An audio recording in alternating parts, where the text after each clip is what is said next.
Hello everyone and welcome to Simracersworld TV Community Christmas Special here at the Nordschleife. 2 hours and 25 minutes of the fastest action you can dream to see in 2020, just to round off what a weird year it's been. We're doing actually a slightly weird timing system as well. We're doing 2 hours and 25 minutes. And in true 2020 spirit, we've had one or two little hiccups along the way in getting this broadcast out to you. But hopefully we'll be joined by some top-class commentators and broadcasters along the way from the Simracersworld roster we've got lined up for you. Speaking of roster, the drivers that we've got lined up today are absolutely cracking as well. You'll recognise them from all sort of walks of life in the Simracersworld leagues that we cover here, from the NASCAR to the GT3s. We're going to certainly be sort of witness to some fantastic racing, I'm sure. GT3s, GTEs and GT4s on the show here at the famous Nordschleife circuit, one that we're certainly going to be looking forward to. I'm just going to take a couple of minutes before the green flag drops just to make sure that the stream is all up and working. So please, by all means, don't go anywhere, and we'll be back in a couple of seconds.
Thank you very much for your patience, everybody. I am back, and I've got a cracking commentator on the way as well to keep us company.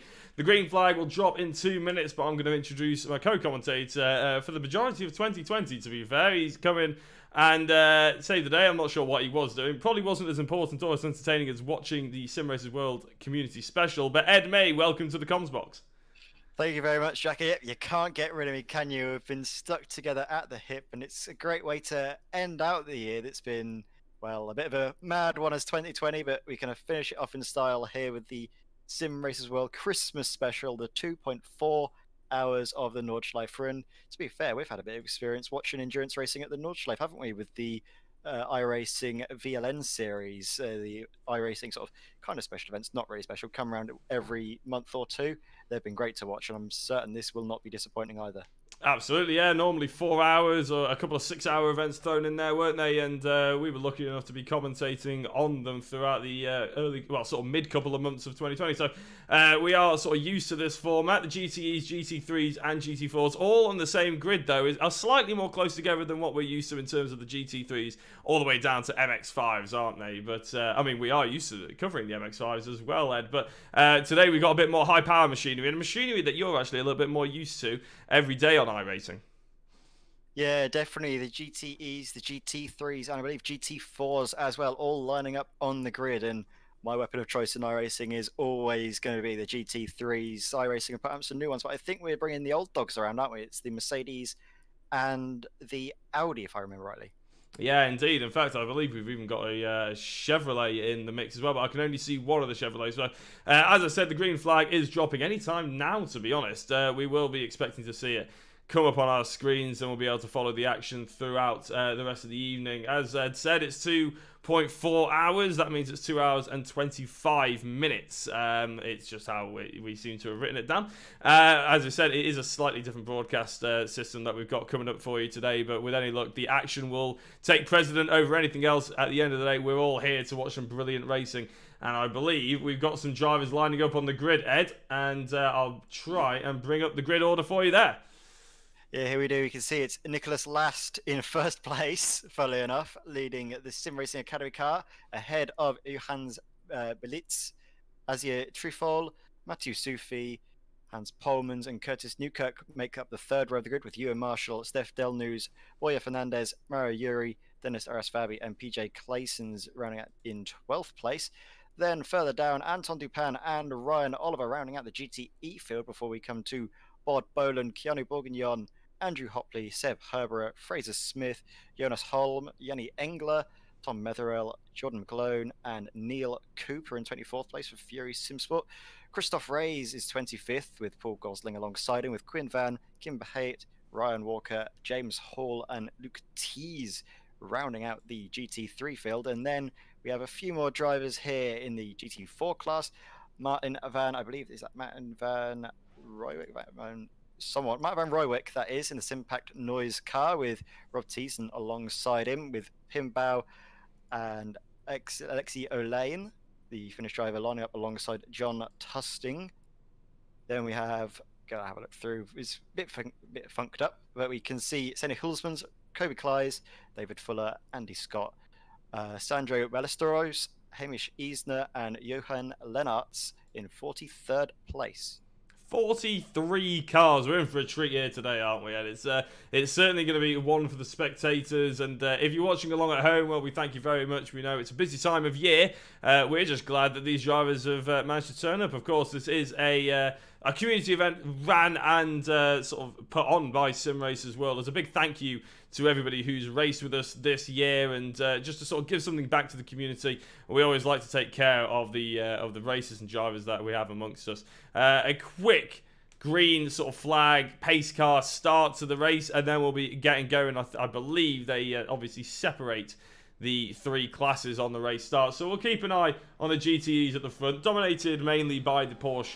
Car. A couple of Chevrolets in there as well. Aita Trifol in the Shekerai PS car, and at the back, Anton Dupin of the Flemish Simsport cars. And I know you've sort of been dotted around in the Simracersworld doing some feature events and coverings for some people, Ed.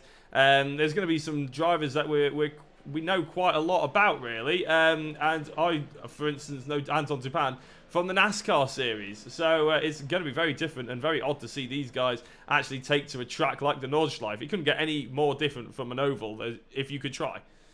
Yeah, certainly. And a lot of these drivers, if you've been following the upcoming SRW, I think it's the Dynamics Endurance Series, there's plenty of drivers here. It's going to be the same thing in Endurance Fair. They are 6-hour events. We're here treated to a 2-hour and 25-minute affair, and it will be Nicholas Last leading the field now. He's got the number 15 alongside him. That is Belitz. He's going to have to wait his turn. Nicholas Last will be driving the field out, waiting for the pace car to come in, and then we will be racing here. And what a way to round out the year with an excellent endurance race. Nicholas Last, is he going to bolt? He's bolted now. You can see he's gotten down. The engine notes rise as they plummet their way into turn one. Nicholas Last got the jump on Stefan Belitz alongside him. He's got a clear run into turn one. They're all darting left and right, going 3 wide behind him. Moves that down the inside. That's Azir Trifol in the Chevrolet, going through, cutting down now, not going through the arena section, and starting sort of the half part of the GP loop, and then they've got the green hell that will await them. Yeah, indeed they do. Nicholas Last retains the race lead, and let's have a look at the GT3s, or it's GTE, sorry, I'm getting mixed up in my confusion. They are about to set off. Bob Boland setting the pace, and as the green flag drops for these guys, they're going to go heavy and hard into the first corner, I'm sure, trying to get the nose in front. And Bod Boland's got an absolutely flying start. Keanu Bjornion is going to be trying to keep it around the outside, but a few drivers diving at the inside as well. By the looks of it, it's all just about settling down. Of course, a 2-hour and 25-minute race. No one wants to be the one to lose out early on. And these guys are going to, I'm sure, will be able to show us some great racing throughout the evening. Ryan Walker right at the back here, making up another position.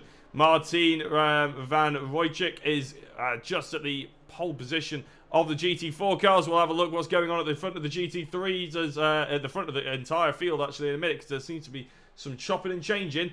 But at the moment, it's side by side for the race leads. They come across. Martin has actually lost out to Rob Tyson. And the Ferry Monster car has actually got his nose ahead, has he? No, on the outside, the BMW slots back up the inside. Yes, he is. But Ryan Vorik is going to lose out 2 positions potentially because around the outside, that's Pim Bow. He's looking for it, but not quite getting the drive out the second corner. Has to settle back in behind and think about the long game because he's still 2 hours to go. We can see who is that flash in the headlights at PJ Clayson's. That is Yuri just behind him. He's getting a little bit frustrated being behind the Team 11 Porsche up ahead. This is Mario Yuri, the Sim Racing Academy green car. Lovely little green trim on the sort of canards on the front, on the splitter, little headlamps as well. Not headlamps, rear mirrors even. Nicholas Last though, leading still from where he started off. He had such a good run through the opening part of this lap, and as he comes over the Flugplatz here, he's already got a healthy margin to Belitz, over a second already in this race. He put it on pole, and he's really showing why he did, because look at the rate he's going now. Yeah, we often cover the Williams eSport, the VLN rounds, don't they? And they're always just a spectacle to watch how they handle the car. I have a feeling Nicholas Last and the Sim Racing Academy red cars are going to be doing just a good a job of putting on a great show and how to have this car sort of hooked up and ready for the green hell that is what they're driving through pretty much at the moment. This is a pretty nice close battle though, isn't it? The 3 Porsches in the Mario Yuri, PJ Clayson's and Ewan Marshall all lining up nicely. It's as if they're having a sprint race here, lads. You know, calm yourselves down. You got 2 hours to go.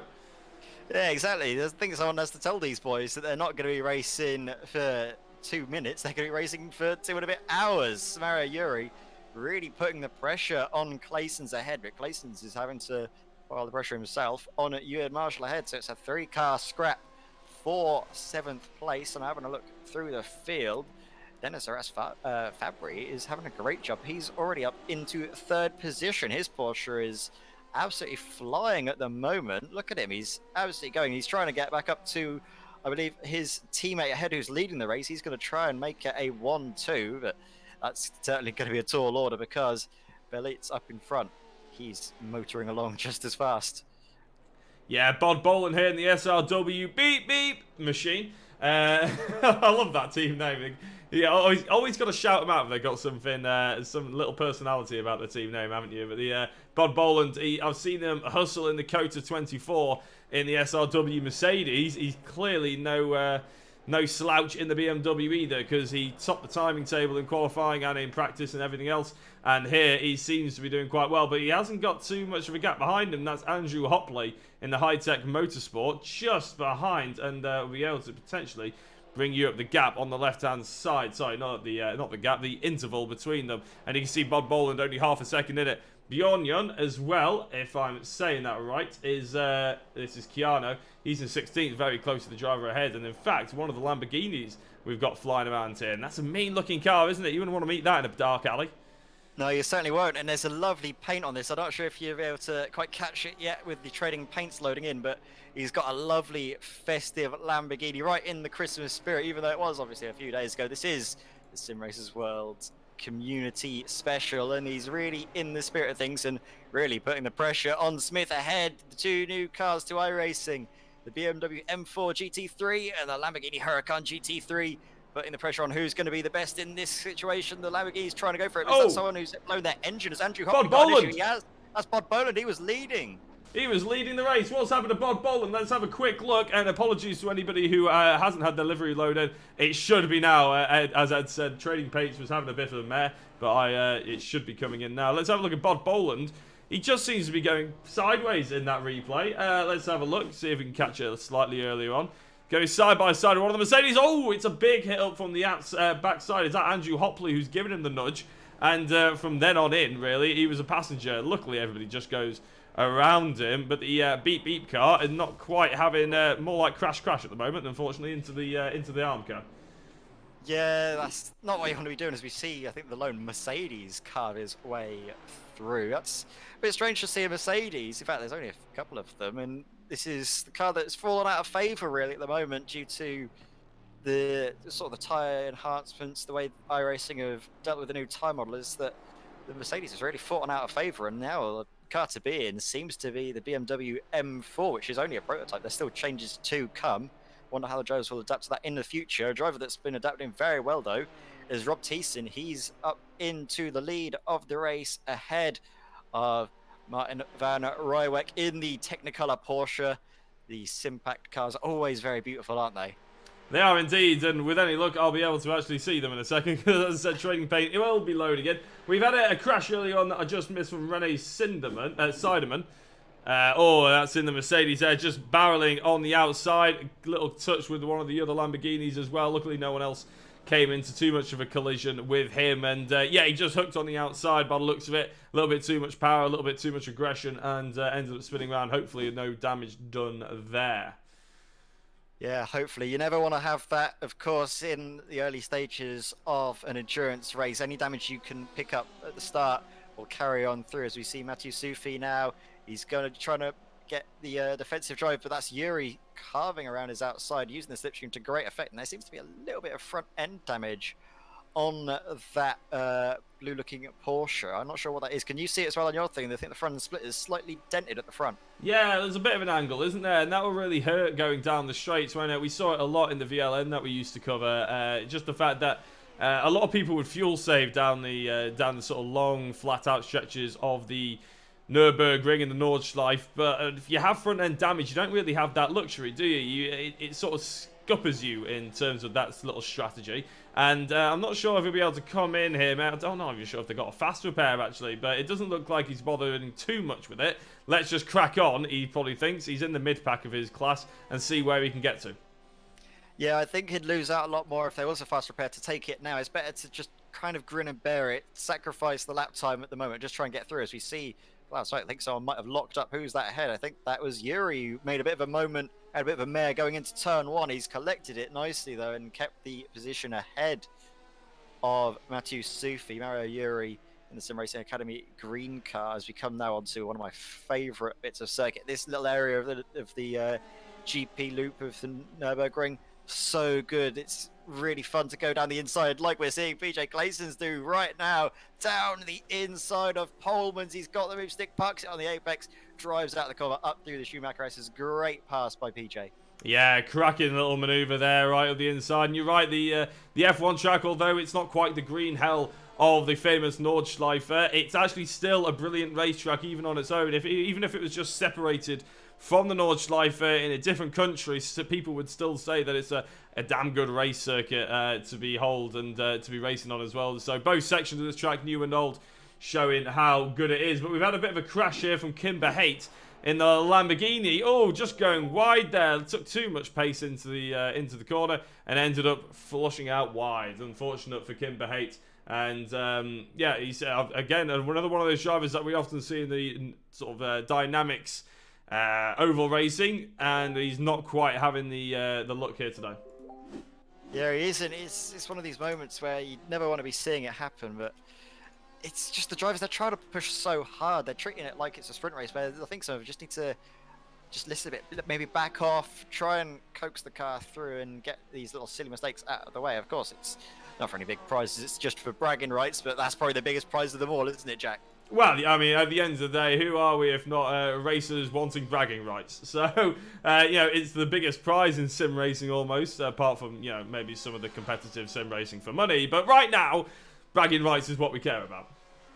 That is, it's always what you want to do, is be the fastest guy, even as well if you've got teammates like Dennis Fabry has with last up ahead.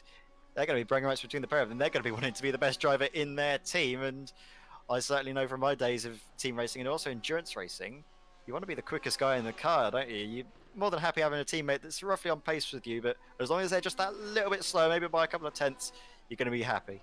Yeah, absolutely. Having a look here, Claessens, he's already caught up to the back of Isa Trifol in the Chevrolet, and let's see if he can make another move here. He's done really rather well, and since we've been watching him, he's gained 7 positions. Oh my days, they're going side by side onto the grass, and I think there was a little bit of a tap there. I was having a look at my timing tower, Ed. Let's talk us through it. That was a touring car pass, that one, wasn't it? That's something you could be familiar with, a bit of a bump and run. He gave him a little bit of a tap up the rear bumper down the run through the foxhole, and that really upset the rear bumper, the rear sort of stability of the Corvette, and that gave him all the time. You can see how upset he is. He's flashing the lights still. Going to get a replay now of just how much of a wiggle he had. Look, oh, he does so well to catch it. Scrapes the underside underneath the curbing, but he's very grateful to get through that. I do think, though, that would have been PJ Clayson's move, regardless of the contact. I think he had a lot of pace with him, and sooner rather than later, he would have done. Look at how he soars at the wheel. Excellent car control by Asier Trifol. Great job to hold on to it. PJ Clayson's, though, he's not going to hang around, is he? He wants to try and clear a gap and try and make sure there's no retaliation. Yeah, absolutely. He's got 4.2 seconds to the car ahead, who is Aras Fabri. And to be fair, Aras has actually gained 8 positions as well, so if PJ can catch him, he'll be the driver with the most amount of positions gained out of anyone on this circuit. Bod Boland, he's all the way down in 25th overall, 12th in class. In fact, it might be even 13th in class, actually. He was leading the way after a big hit up the backside. He's got an awful long way to catch anybody else. Kim Behait is 22 seconds behind Hall, and Bod Boland still has to catch Behait by 3 seconds. So, unfortunately for Bod, it's probably not going to go his way. But we're going to have a quick look at the GT4s, because it's a section we haven't looked at too much, and this is the closest battle between Van and Thiessen. Yeah, it is. Thiessen's, yeah, and he's getting very close. These two have been inseparable, haven't they, since the start of the race? We saw Thiessen get the jump off of the line, managed to get the slipstream and send the move down the inside into turn 1.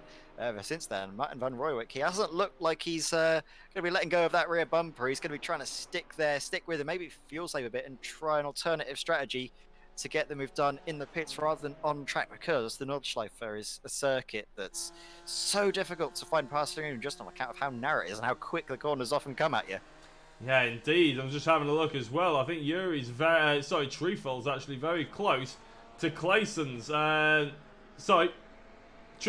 Yuri is actually very close to Trifol. Apologies there. My timing was just having me off a little bit. But Yuri actually, after a strong shot, Trifol is actually falling away, isn't he? He's already lost 2 positions, and he could make that 3 before the end of this lap. Admittedly, the laps are very long, but it still could be a sort of noticeable change here as the Chevrolet falls down. Big tank slapper from Mario Turi, though. He was clearly, clearly trying to throw an awful lot at that, and ended up, just a bit too much speed. The rear end came around, he couldn't get the car slowed down, and unfortunately, he sees himself falling down all the way to the last place in this field. I'll tell you what, though, he does a great job to keep it out of the wall. Does he? Oh, no, I think he kisses the wall just then. I was going to say he does a great job to keep it out of the wall, but Mario, come on, mate. You did so well, and then you've just ruined it. Yeah, I'll give him the benefit of the doubt there, to be fair, because I think these cars have a steering rack of... it's a steering rack of a train track, really, though, isn't it? It's a 15-point turn to get that back. Unfortunately, yeah, Yuri is all the way at the back of this field now. 14 seconds back from Den News. Sorry about this, people. I'm trying to concentrate on 15 things at once. Apologies if I get the name slightly wrong. But yeah, he's in 12th place overall at the back of the GTEs. Yeah, this is why we need Hasse here, because he's the pronunciation wizard, isn't he? He knows all the stuff about every driver, every way to pronounce the names. I think that is Steph Del News, as we're following now. Andrew Hopley. This is a name I can pronounce, and a name I'm actually a bit familiar with in my days in the Simracersworld TCR series. Andrew Hopley was a very accomplished driver in that series. He's picked himself up a few podiums behind the wheel of a TCR car, and now he's going to see if the GT3 will work out for him here. The Heich Motorsport car, now that's a name I don't know if I'm pronouncing right, but the Heich Motorsport car really trying to get through on Smith ahead. The 2 BMWs, stable platforms. If you've ever had a chance to drive the new BMW, I recommend it. As we see, Smith gets a little bit loose going out of the corner there, and that allows Andrew Hopley to sweep all the way around the outside. Does he get it stuck? Yes, he does. Great opportunistic move from Andrew Hopley, but now as he's going to be coming through this last bit down through the Velhoff S's, he's going to have a little bit of a job to do, I think, to keep himself there when he gets onto the long Donja straight. Yeah, I think we see it quite a lot, don't we? Drivers sort of hunker up behind the car in front, putting pressure on them, waiting for the mistake and all this sort of thing. But realistically, they probably want to wait until the Donja straight to maybe, I don't know, get that slipstream, maybe come off the throttle a little bit, because obviously iRacing, the way people save fuel, it's not about revs, it's about throttle position, which is slightly different to real-life racing, obviously. But as they go around the carousel, it looks like the H car is going to keep ahead. He's not going to do the old tactical switcheroo, and he's just going to go for track position. But you're right, full send racing, Fraser Smith. He's in second place now. We can expect that he'll probably go full send. He might do. We're going to see. Only time will tell. He's closing in, though, on the left-hand side of the screen. The gap is coming down now under 0.3 of a second. Is he going to be under 0.2? Yes, he is. He's dropping there, but then he tries to stay there. Is he going to get right under the bumper? Is he going to make the move? He is. He's going down the inside. You are absolutely right. Fraser Smith living up to his team's name, sending it down the inside, but getting through well before they even have to think about turning in for the corners down here. Actually, he's trying to get a bit of sarge off, then slots back down the inside. Are they going to fight together? He's thinking about it. He looks to the outside. Both of them breaking a little bit of a dab on the brakes from Andrew Hopley, not wanting to make a mistake, run into the back of Fraser Smith up ahead. So Fraser will lead through onto lap 3 for the GT3s, and he's going to try and keep himself there come the end of the race. Yeah, I was expecting maybe a fantastic sort of spectacular overtake from Andrew Hopley, and obviously these guys have got 2 hours odd to go before they actually have to think about, you know, any forms of full send racing, shall we say. But it'd be brilliant to have sort of a competition almost, because this is a community event, a competition for the best, most spectacular overtake. It would probably make the driving standards a bit iffy, but it would be a good fun nonetheless, wouldn't it? Let's have a look and see what we can see in the GT4 category at the moment. It's still these two, the Ferry Monster Esport car and the Simpack Noises car in first and second, the BMW followed by the Porsche, showing just how well balanced the GT4 category is, really, isn't it? Because a lot of the time, for instance, in the GTEs, we haven't even got any BMWs in the GTEs participating. We've got 2 Chevrolets, and the majority of them are Porsches. But the GT4 seems to have a bit more of an even split down the middle of Porsches and BMWs. Yeah, from my experience driving the GT3s, I've only driven the Porsche. It's a fun little car, very nippy, but it's a nightmare to keep under control. It feels so tricky. It feels like it wants to just kill you and spin you around if you take just a little bit too much speed into the corner, but you'd really need to carry the speed into the corner to get the grip up. So it's such a balancing act you have to perform in that Porsche. This is a much nicer car, though. The Porsche GTE, the 911 RSR, lovely naturally aspirated sound, and a lovely balanced car as well. It's nice and hunkered down. There's no funny business when you're driving this car. It always seems to do exactly what you want it to do. It's just so lovely to drive. If I'm not driving a GT3, this is the car I'm in GTE racing. It's just a beautiful machine. Yeah, it absolutely is. As you said, naturally aspirated, just sings down the straight, and it's certainly an experience driving it. It's not something I can drive particularly quickly, but it is a joy to have sort of even the simulated version of it. You know, give that a bit of a blast around any track that you have a choosing of, and it'll be just an experience, shall I say. Let's say that. You're probably a little bit better. You're a bit more of a GT racer than I am, Ed, but it's certainly something that I think everybody should try to experience if they want to go high-powered GT racing.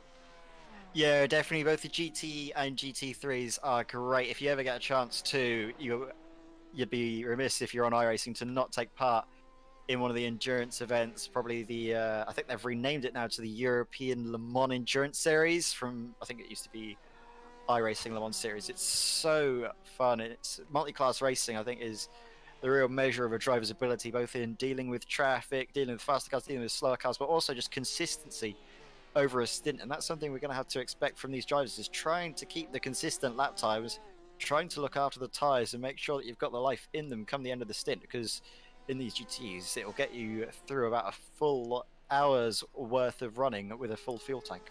Yeah, indeed, and that is going to be something that we'll have to look out for, won't it? The sort of tactics. I mean, it's only a 2 hour and 25-minute race, but we will be able to bring up the track map and see just how everything's sort of balanced themselves out a little bit. Obviously, the green is the GTEs, the orange is the GT3s, and the blues are the GT4s. So the GT4s spread out a little bit more, and doesn't look like all of them are actually on the track map there, unless half of them are in the pits. I don't think so. No, there we go. I think it's just the fact that it can't load every single car out on circuit. So you can see the GT4s all sort of clustered together. So it's going to be a little while until we see any lapping. I think we'll be probably seeing a bit more lapping due to the fact that we will, be having pit stops and the likes. But it's certainly going to be, a tactical decision on when these cars come into the pits. They don't want to come out with the likes of the GT4s and get held up.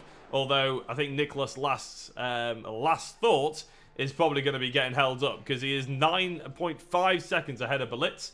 And without looking in his rearview mirrors at all, he can just focus on the road in front, braking zones, turning points, traffic if it ever comes to it. You know, when he probably has people on the other end of his mic as well telling him when to come in and when to pit. So, you know, Nicholas last, he couldn't be any more of a dreamy position right now. He also has the fastest lap of the race to go with it, so he's in a pretty good position. Yeah, he's doing a great job, isn't he? It's very easy to say that Nicholas Last still in first, but I have to thank him for his name. It gives us plenty of opportunities to have a fair few wisecracks, and a driver that's doing well at the moment is Steph Del News. He's had a bit of unfortunate time, but he's trying to carve his way up through the field. That Dynamics red car, look at the lovely sort of day glow yellow trim, looking resplendent here in the sunset around Germany. I think the light is it starting to go or starting to come back on, and I'm not entirely sure, but it's looking lovely anyway. I'll try and find out. But Ryan Walker here, he's had a bit of an incident. This was a little while ago. A little bit too much speed carried into the part of the F1 style track map, the GP layout, and he just seems to go half around the corner and then disappear, Ryan Walker. So I'm not entirely sure what happened or what became of him. He's currently rotating, so he is still out there. He's in 26th place, and he's got Keanu in the Flemish Simsport black car just behind as well. So a little bit of a battle maybe heating up for Ryan. Yeah, potentially Ryan Walker's going to need to...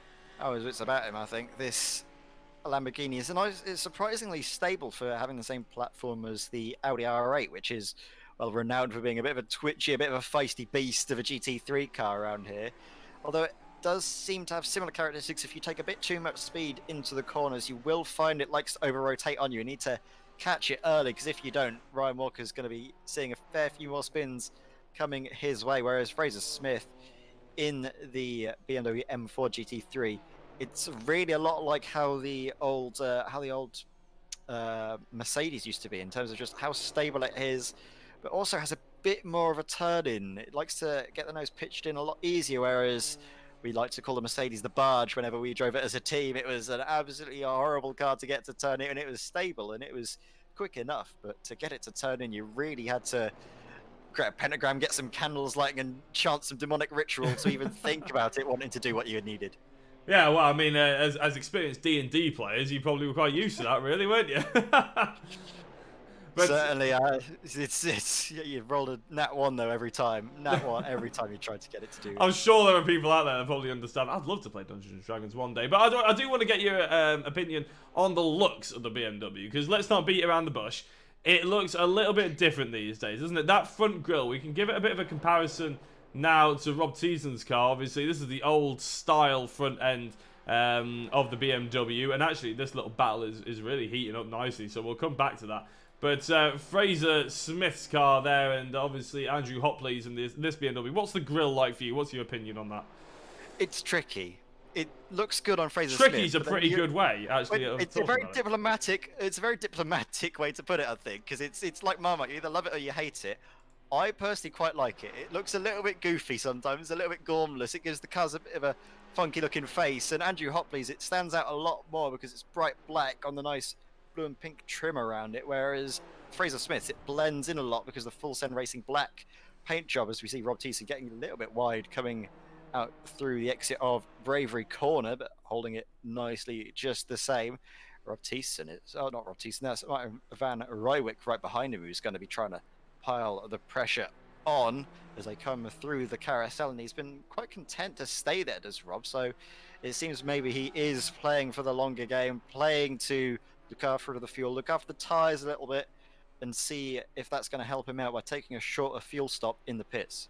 Yeah, indeed. It's certainly, you know, there's questions to be asked here, and you're right. I think Martin in the Simpac Noises car, he's just piling pressure on, isn't he? He's not necessarily going for any spectacular moves, but if he does this for long enough, we are 25 minutes into this, what is a 2-hour and 25-minute race, so he's got 2 hours to go. Piling the amount of pressure on that he is, there must be a mistake in there for the BMW at some point of Rob. I was having to think about the sort of the looks of the two BMWs as well. Oh, is that a little bit wide? No, just about collected it back up. The Cayman was a little bit tidier through there, so that might be the inkling of the start of a few little mistakes there by Rob, and a little bit of a clip of the curb as well, running a lot further out wide. You have to say the Cayman is looking the tidier of the two at the moment. Maybe he's just waiting for the Dollinger straight to try and get that nose in front and not push it too much just yet. But it's coming, isn't it? This move, it's got to be sooner rather than later, because otherwise, Bmw in the other Ferry monster car, the two Ferry monster cars, will start ganging up on the poor Cayman. Yeah, exactly. Rob Thiessen, we just saw him there getting on the brakes sort of midway through the corner, trying to stop the car from understeering out into the grass. So at the moment, Rob's looking a lot in his rearview mirrors. He's driving scared, and that's not what you want to be doing. You want to be able to focus more about what's ahead of you. The Porsche, as you mentioned, does seem to have the better line, does seem to be more confident through the corners. He's got Rob Thiessen looking scared, looking behind him as they're going through the Dollinger straight. You have to wonder if Rob Thiessen is going to move through as they have a bit of a bump through the second of the carousel corners here. Rob Thiessen, they're going to be coming up down on the Dollinger straight, the run down. Are we going to see Martin van Rooijek decide, right, I'm fed up of following you, I'm going to go for the move, or is he going to try and play the long game? As I can see Aras Fabry in the pits. What has happened there to the driver that was in third place? I'm not entirely sure, to be honest. I'll try and jump to the front end of this grid, but it doesn't look like there's any. As soon as we jump to the front of this grid, it doesn't actually look like there's any differences. They're not jumping into the pits just yet, I don't think. But let's have a look and see this Cayman now going past. Aras Fabry's down in 27th. He's still in the pit lane, so I'm not sure what's going on, but we can see now Rob Thiessen, he's going around the outside of Martin van Rooijek. They're going to try and fight, though. I don't think either one of them is going to be giving it up. There's a bit of a squeeze on the apex of the corner, giving each other just enough room. And now as they go down through the right-hander, then the left-hander, Rob Thiessen is going to try and carve his way around the outside, has to back out of it. And all of this fighting has allowed a new challenger to drone it. Bmw, the other BMW, has decided, right, this is my chance now to go. Gang up on the poor little Cayman, and the Cayman's going to be left by the wayside. He's not getting the slipstream, not getting the tow from Rob Thiessen. And as they go into turn one, the Cayman's going to have to try and get later on the brakes, get the move done. He almost runs into the back of our class leader, Rob Thiessen. Managed to hold off, though, park it on the apex and keep Bmw at bay for now. Yeah, absolutely. And you're right, there were a few cars in the pit lane. So Mario Yuri and Dennis Aras Fabry as well in the pit lane. So there are a couple of cars deciding to pit what I would expect to be quite early. Maybe there's a little bit of damage on the cars that we can't quite see. Just trying to get a bit of a better angle. Can't quite get any kind of... well, that's a brilliant angle, isn't it? Yeah, right. Stick the camera right on the wrong side of the pillar. That's brilliant. But yeah, these two cars... The cars aren't up on the jack, so I think it's damage or penalties that they've had to serve. Oh, we've had a bit of a crash. Hamish Eisner. Oh, where's he going off to there? Let's have a look. He a bit further back. Accelerating away. Oh, actually, no. He's just jumping onto the inside of the circuit. That's a very questionable... Oh, and he jackknifes into the left-hand side of the Armco as well. Questionable how that worked there from Hamish. But he looks like he's even struggling to get the car facing the right way now. Yeah, I think that was Hamish. I'm not sure what was going on there. He seems to just dip a wheel out onto the grass, and then it's really upset the car. You can see it's not looking happy. He's struggling to keep it in a straight line, so the damage seems to be terminal for the GT4 there. As we come back up to this fight for first place, the top three all separated by about a second now as they go on to the northern loop, the Nordschleife, for the fourth time of asking here. This is going to be absolutely electric, absolutely exciting, and we're seeing Martin van Rooijek yet again getting back to the ways he was, piling the pressure on through this northern loop section. He seems to be absolutely on it through the Nordschleife, and Rob Thiessen doesn't seem to have an answer yet. Yeah, I'm fully aware that my job is to sort of pan around the grid and see where all the battles are, but how can you look away from what's on circuit right now? These GT4s are the highlight for this couple of laps, the last 10-15 minutes. These two cars going hammer and tongs at it. They are also the closest battle out on circuit, so I'm not ignoring everybody else, don't worry, but it's really incredible to see. It just, you know, they're fighting like we see MX-5s on the Tuesday night, Ed. Yeah, they are, and it's great to see, isn't it? Always, wherever you go, the racing is great, and this is a great advert in terms of just sim racing in general. We haven't often had a chance to get the motorsport we were hoping for this year, and if we did, it's been delayed, but the one constant has, of course, been sim racing, and the community here at Simracersworld, they always come out in force, and it's great to put on this little event for them and give them a chance to let their hair down, which Martin Van Roywick and Rob Thiessen are certainly doing, fighting for first place in the GT4 class. It's absolutely brilliant. Yeah, just a bit on the chat as well that I haven't been able to monitor as closely as I would like during some of my other streams. But actually, Ian has jumped on the chat as well. Obviously, the big boss, Ian Roots. And he says that drivers have 2 fast repairs and fair share is disabled. 90% of drivers are running solo. So even if we do get pits, we're not likely to see a lot of driver changes, which is going to be very interesting. I think a couple of the other GTE cars are jumping into the pits, Ed. I'll let you scour through the chat to see if there's anything else interesting. But Nicholas Last is probably the most interesting thing. He hasn't come into the pits. Yeah, and in fact, I think it was just like my timing tower having a little bit of a joke with me because not a lot of drivers at all have come onto the pits. Let's have a look at the track map, see how everybody spaced themselves out. You can see some of the GT, in fact, they're pretty much all separated by a third of the track at the moment. So they're all lapping relatively safely at the moment, aren't they? We haven't had too many horrific incidents or bad driving standards. Not that we're expecting many, but in an endurance event, sometimes you see a few. Yeah, the 3 classes are all practicing social distancing very well, aren't they? They're staying in Round of applause. Their social bubbles, aren't they? They're in their own little social bubbles. The GT3s, the GTEs, and the GT4s all keeping a nice, safe distance, which is always great to see. But I'm certain later on in the race, when the race begins to reach the 1 hour mark, there will be some action, there will be some drama when the traffic starts to play into effect, as it often does, doesn't it? For the VLN rounds that we've covered together, it's always a little bit shaky, a little bit scary for the faster cars when they have to carve their way through. It is indeed, but I'm just thinking, can we get on to an onboard here of Nicholas Last? Because we want to just get a glimpse of the driver control, the car control that this driver is showing here. Look at how he attacks the curbs, and it is stunning to see, really, isn't it? Sometimes we leave the camera on just one car as we sort of let them basically just take us through a lap at the Nordschleife. We did that a couple of times with our VLN rounds. We do it a couple of times with our sort of 24-hour streams and special events. And we will probably end up doing that about an hour into this stream. But I just want to get an early glimpse.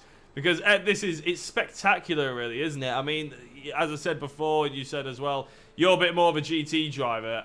It's next level, isn't it? The amount of grip that he has in this car. The commitment. The GTE cars are difficult. There's no ABS. There's no traction control or any of that malarkey. This is pure driver skill. Using, obviously, a simulator, which blows my mind. And, you know, with the perfect setup for what he wants to do with this Porsche. Exactly, yeah. Nicholas Last, we're going now through the fastest area of the track for a few of the drivers. The gravity really helping the cars, and the Sutton cars, especially in the MX-5s and I think the GT4s, going through that compression, the gravity really assists the car, and that's the fastest they get to. You can see he just cuts through there effortlessly. The amount of speed he carries in, the confidence he has with the car, to just listen to him, to do exactly what he wants, is absolutely a sight to behold, isn't it? And this is what I was talking about the Porsche RSR.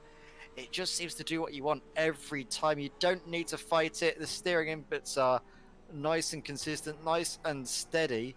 Never fighting oversteer, never worrying about oversteer. He's got the car set up how he wants it, and it shows with the sort of, well, 26-second gap he has now.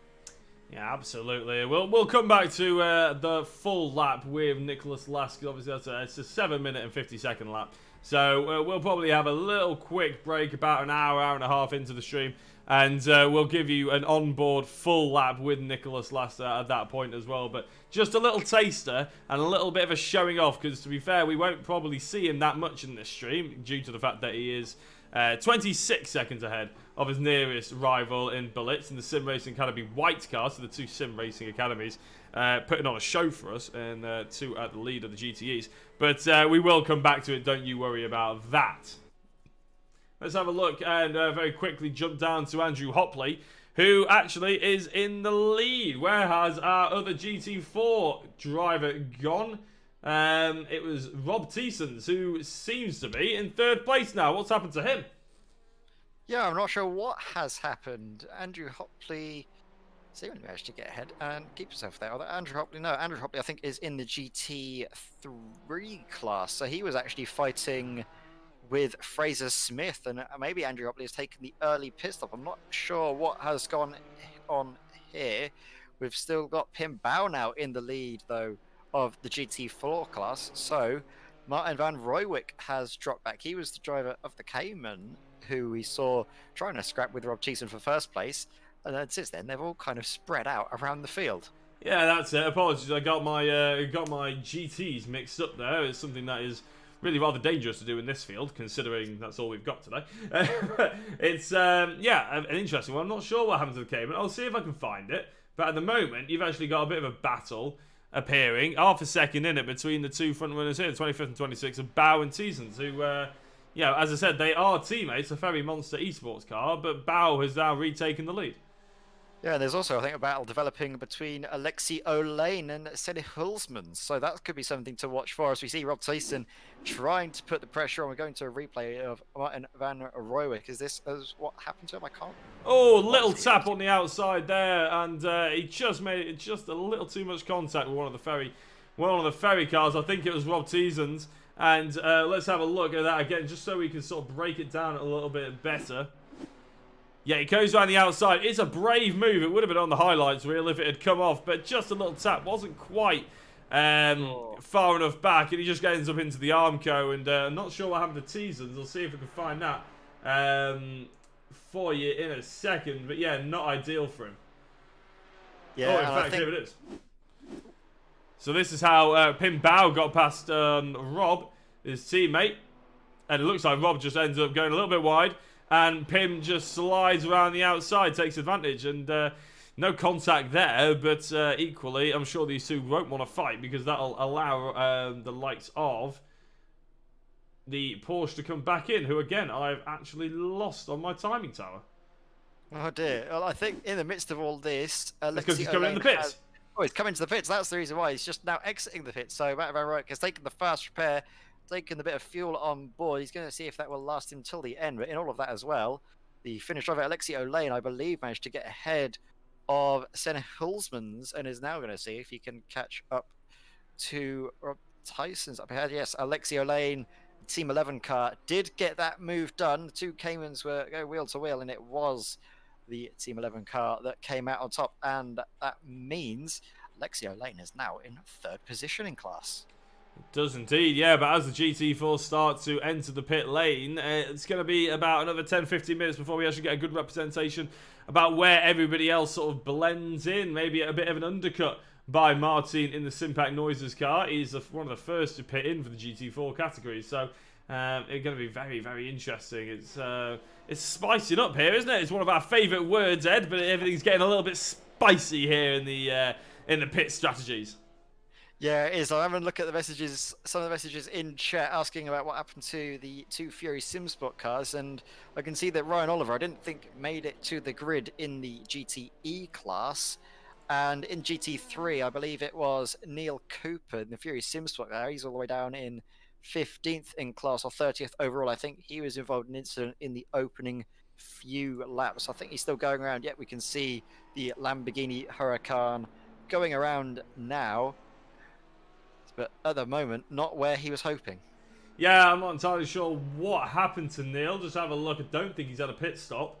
And it must have been a really early incident, or maybe starting from the pit lane or something. I have to say, though, I know you're a Fury SimSport kind of guy, Ed, but the chrome sort of metallic-y look and the green there, really working for me. It's a good-looking car, but he can't quite get past this Porsche, can he?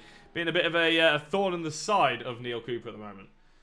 No, not quite. This is paint that I think the boys have just thrown together a little bit just to get something out on the stream for us, which is much appreciated, of course, being a new car. He's also added a nice little touch of the Simracersworld orange for the community event, repping the Simracersworld colours in addition to the Fury SimSport livery. It's a nice, lovely touch from Neil Cooper there, hoping to see if he can carry on through. And I'm not sure if he's going to be swatching over with another driver. I do know that I think Chris Warner could be lining up, who, if I remember rightly, was a big contender back in the days of the GT Pro field. I think he picked himself up a race win and came second in, I think, the previous few seasons ago. Yeah, just going off from the Stato, Fraser Smith has had a bit of a crash. Sorry, I'm trying to find the original crash, but it looks like he's spun around 3 or 4 times. What's happened here? Oh, just a little bit too much on the brake, going at a bit of too much of an angle. Ends up in the kitty litter. He got away with that, to be fair, didn't he? Didn't end up in the wall. He's parked himself right on the racing line. Oh, he got away with that one. That's the 2 cars that we were following just a moment ago. But the full send BMW car, Fraser Smith, who was fighting at the top end of the field, wasn't he? Now no longer so close to that podium position. He's all the way down in 5th place overall. Yeah, he was leading. He was the driver fighting with Andrew Hopley, but since then he is lost out in a big way as Fraser Smith, and all it takes is for one small mistake for the green hell to really punish you, and he's found that out the hard way as Fraser Smith. He's going to see now if he'll come into the pits, if he feels the damage is hampering him down the long Bottinger straight, and if it's time to maybe take a fuel and tyre stop, because don't forget, it's round about, I think, previously we've seen it's 55 minutes in a GT3 car from all of the times we've done the iRacing Nurburgring Endurance Series. He's going to keep on going till the end of his stint, so it seems to me the damage isn't too grave for Fraser Smith, as we see an incident happening with Martin van Rooijek. What's this? Oh, does he just take the curb? Yes, he does, and that spits him out wide. Does he rejoin the track? Does he keep out of the wall? Oh. No, he doesn't. It just a smack into the tyre barriers, a stop of the car, and I think he's pulled it into the pits, unfortunately. Yeah, that's going to be an awfully long time in the tow. And I don't mean that in terms of the draft, obviously. If you transport yourself on iRacing from the middle of the circuit all the way back to the pits as the new BMW overtakes the old, then you end up with a time penalty in the pits. So it's called the towing system. And unfortunately, Martin is going to be falling victim to that now. Let's have a look and see what else is cracking on. All the drivers sort of space themselves out quite nicely. Kobe Clays, actually, is pretty close to his GT4 rival here, John Tusting. So these 2 drivers really going at it. Yeah, again, both of these drivers I know from the NASCAR series that we covered on SRW, me with Hasser earlier on this year. And it's quite nice to see these drivers in a different light, isn't it, really, Ed? I know you've done a couple of feature events. Who's that going off in the background? In the foreground, sorry. Now in the background, in the Porsche. I'm not sure. I think that was David Fuller. David Fuller, you're right, yeah. So David Fuller looks like he's had a bit of a moment earlier on, and that's wrecked his car. But as we were saying earlier on, Ed, it's quite nice to see these drivers who we've done special events with, or they've cropped up in different series, really take to such a demanding circuit like the Green Hell and come out swinging. Exactly, yeah. I remember, I think I did the first race of the season, then you carried on from me, and it was such a great spectacle, wasn't it, the Simracersworld NASCAR series? I think we've got a new season coming up as well. I'm not sure if details have been published or not, and that's going to be something to look forward to. There's plenty of new exciting things, aren't there, coming in the new year on Simracersworld TV. We've got the Dynamics Endurance series that I'll be commentating on. That's something I'm really looking forward to getting started in the new year. We've already had the sort of the media day, shall we say, of the Spa 6 hours. And if you're enjoying this 2.4 hour Nurburgring endurance event, then you'll be absolutely loving that in the future. We've got now battle up in front still. The GT4 class is not disappointed at all, has it? Pinbow wheel to wheel now with Rob Thiessen. Rob Thiessen, he was leading for a substantial period of this race, but he's just seemingly lost the pace now. I'm not sure if it's tyres just going off, maybe something to do with his setup. Gets the tyres warmed up earlier, manages to give him the drive in the sort of the early part of the stint, and then he has to sacrifice the latter part, but hope that he has track position. Yeah, I'm not really sure, to be honest. I mean, there is an argument to be said that these two are both very monster eSport GT4 cars. And normally, you know, the teams actually try and make an effort to distinguish each team from the other team. But these guys have entered 2 cars in exactly the same team name. But it makes it a little bit confusing. But both of them are certainly doing very well. And they don't have to actually think about, you know, arguing with each other, chipping over each other right now. There's still an awful long way to go. There's an hour and 40 minutes in this race to go.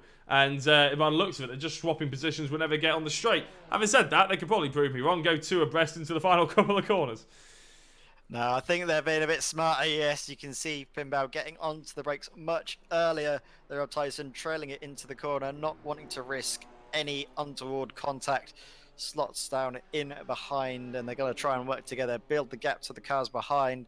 Nearest competition in class is Alexi O'Lane, but Neil Cooper has finally gotten through some of the GT4 cars, is now up into 15th overall, and is hoping to get a charge on to make some overall positions, as we're seeing now. Bmw tried to look around the outside, getting the cutback, not really trying to send any concrete moves, maybe just having a bit of a laugh with Rob Thiessen, maybe putting the pressure on him, having a bit of a laugh and a joke.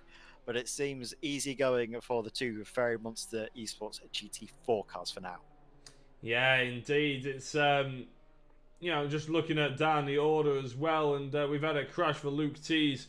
I think he was in one of the GT3 categories. He's in one of the old Mercedes, going on to the Nordschleife circuit itself. It looks like a little bit of a damage on the front end of that car, which may have caused a sort of off-balancing issue. It's not somewhere we normally see an incident, is it? It's if there is an issue, he's got an awful long way to go before he can get into the pits and fix it. Yeah, it is surprisingly easy to pick up damage, especially on the Mercedes. It seems to be a lot more fragile on the front end when compared to a lot of the other GT3s. Is what has happened here to David Fuller, the Geordie Racers car. Is just coming down through the S's. It is. He just gets the tap over the curb, tries to hold onto it. Well, the green hell says, nope, you are being punished for your mistake, my son. And David Fuller finds himself going frontwards into the wall, backwards into the wall, frontwards into the wall again. Is he going to go backwards into the wall again? Yeah.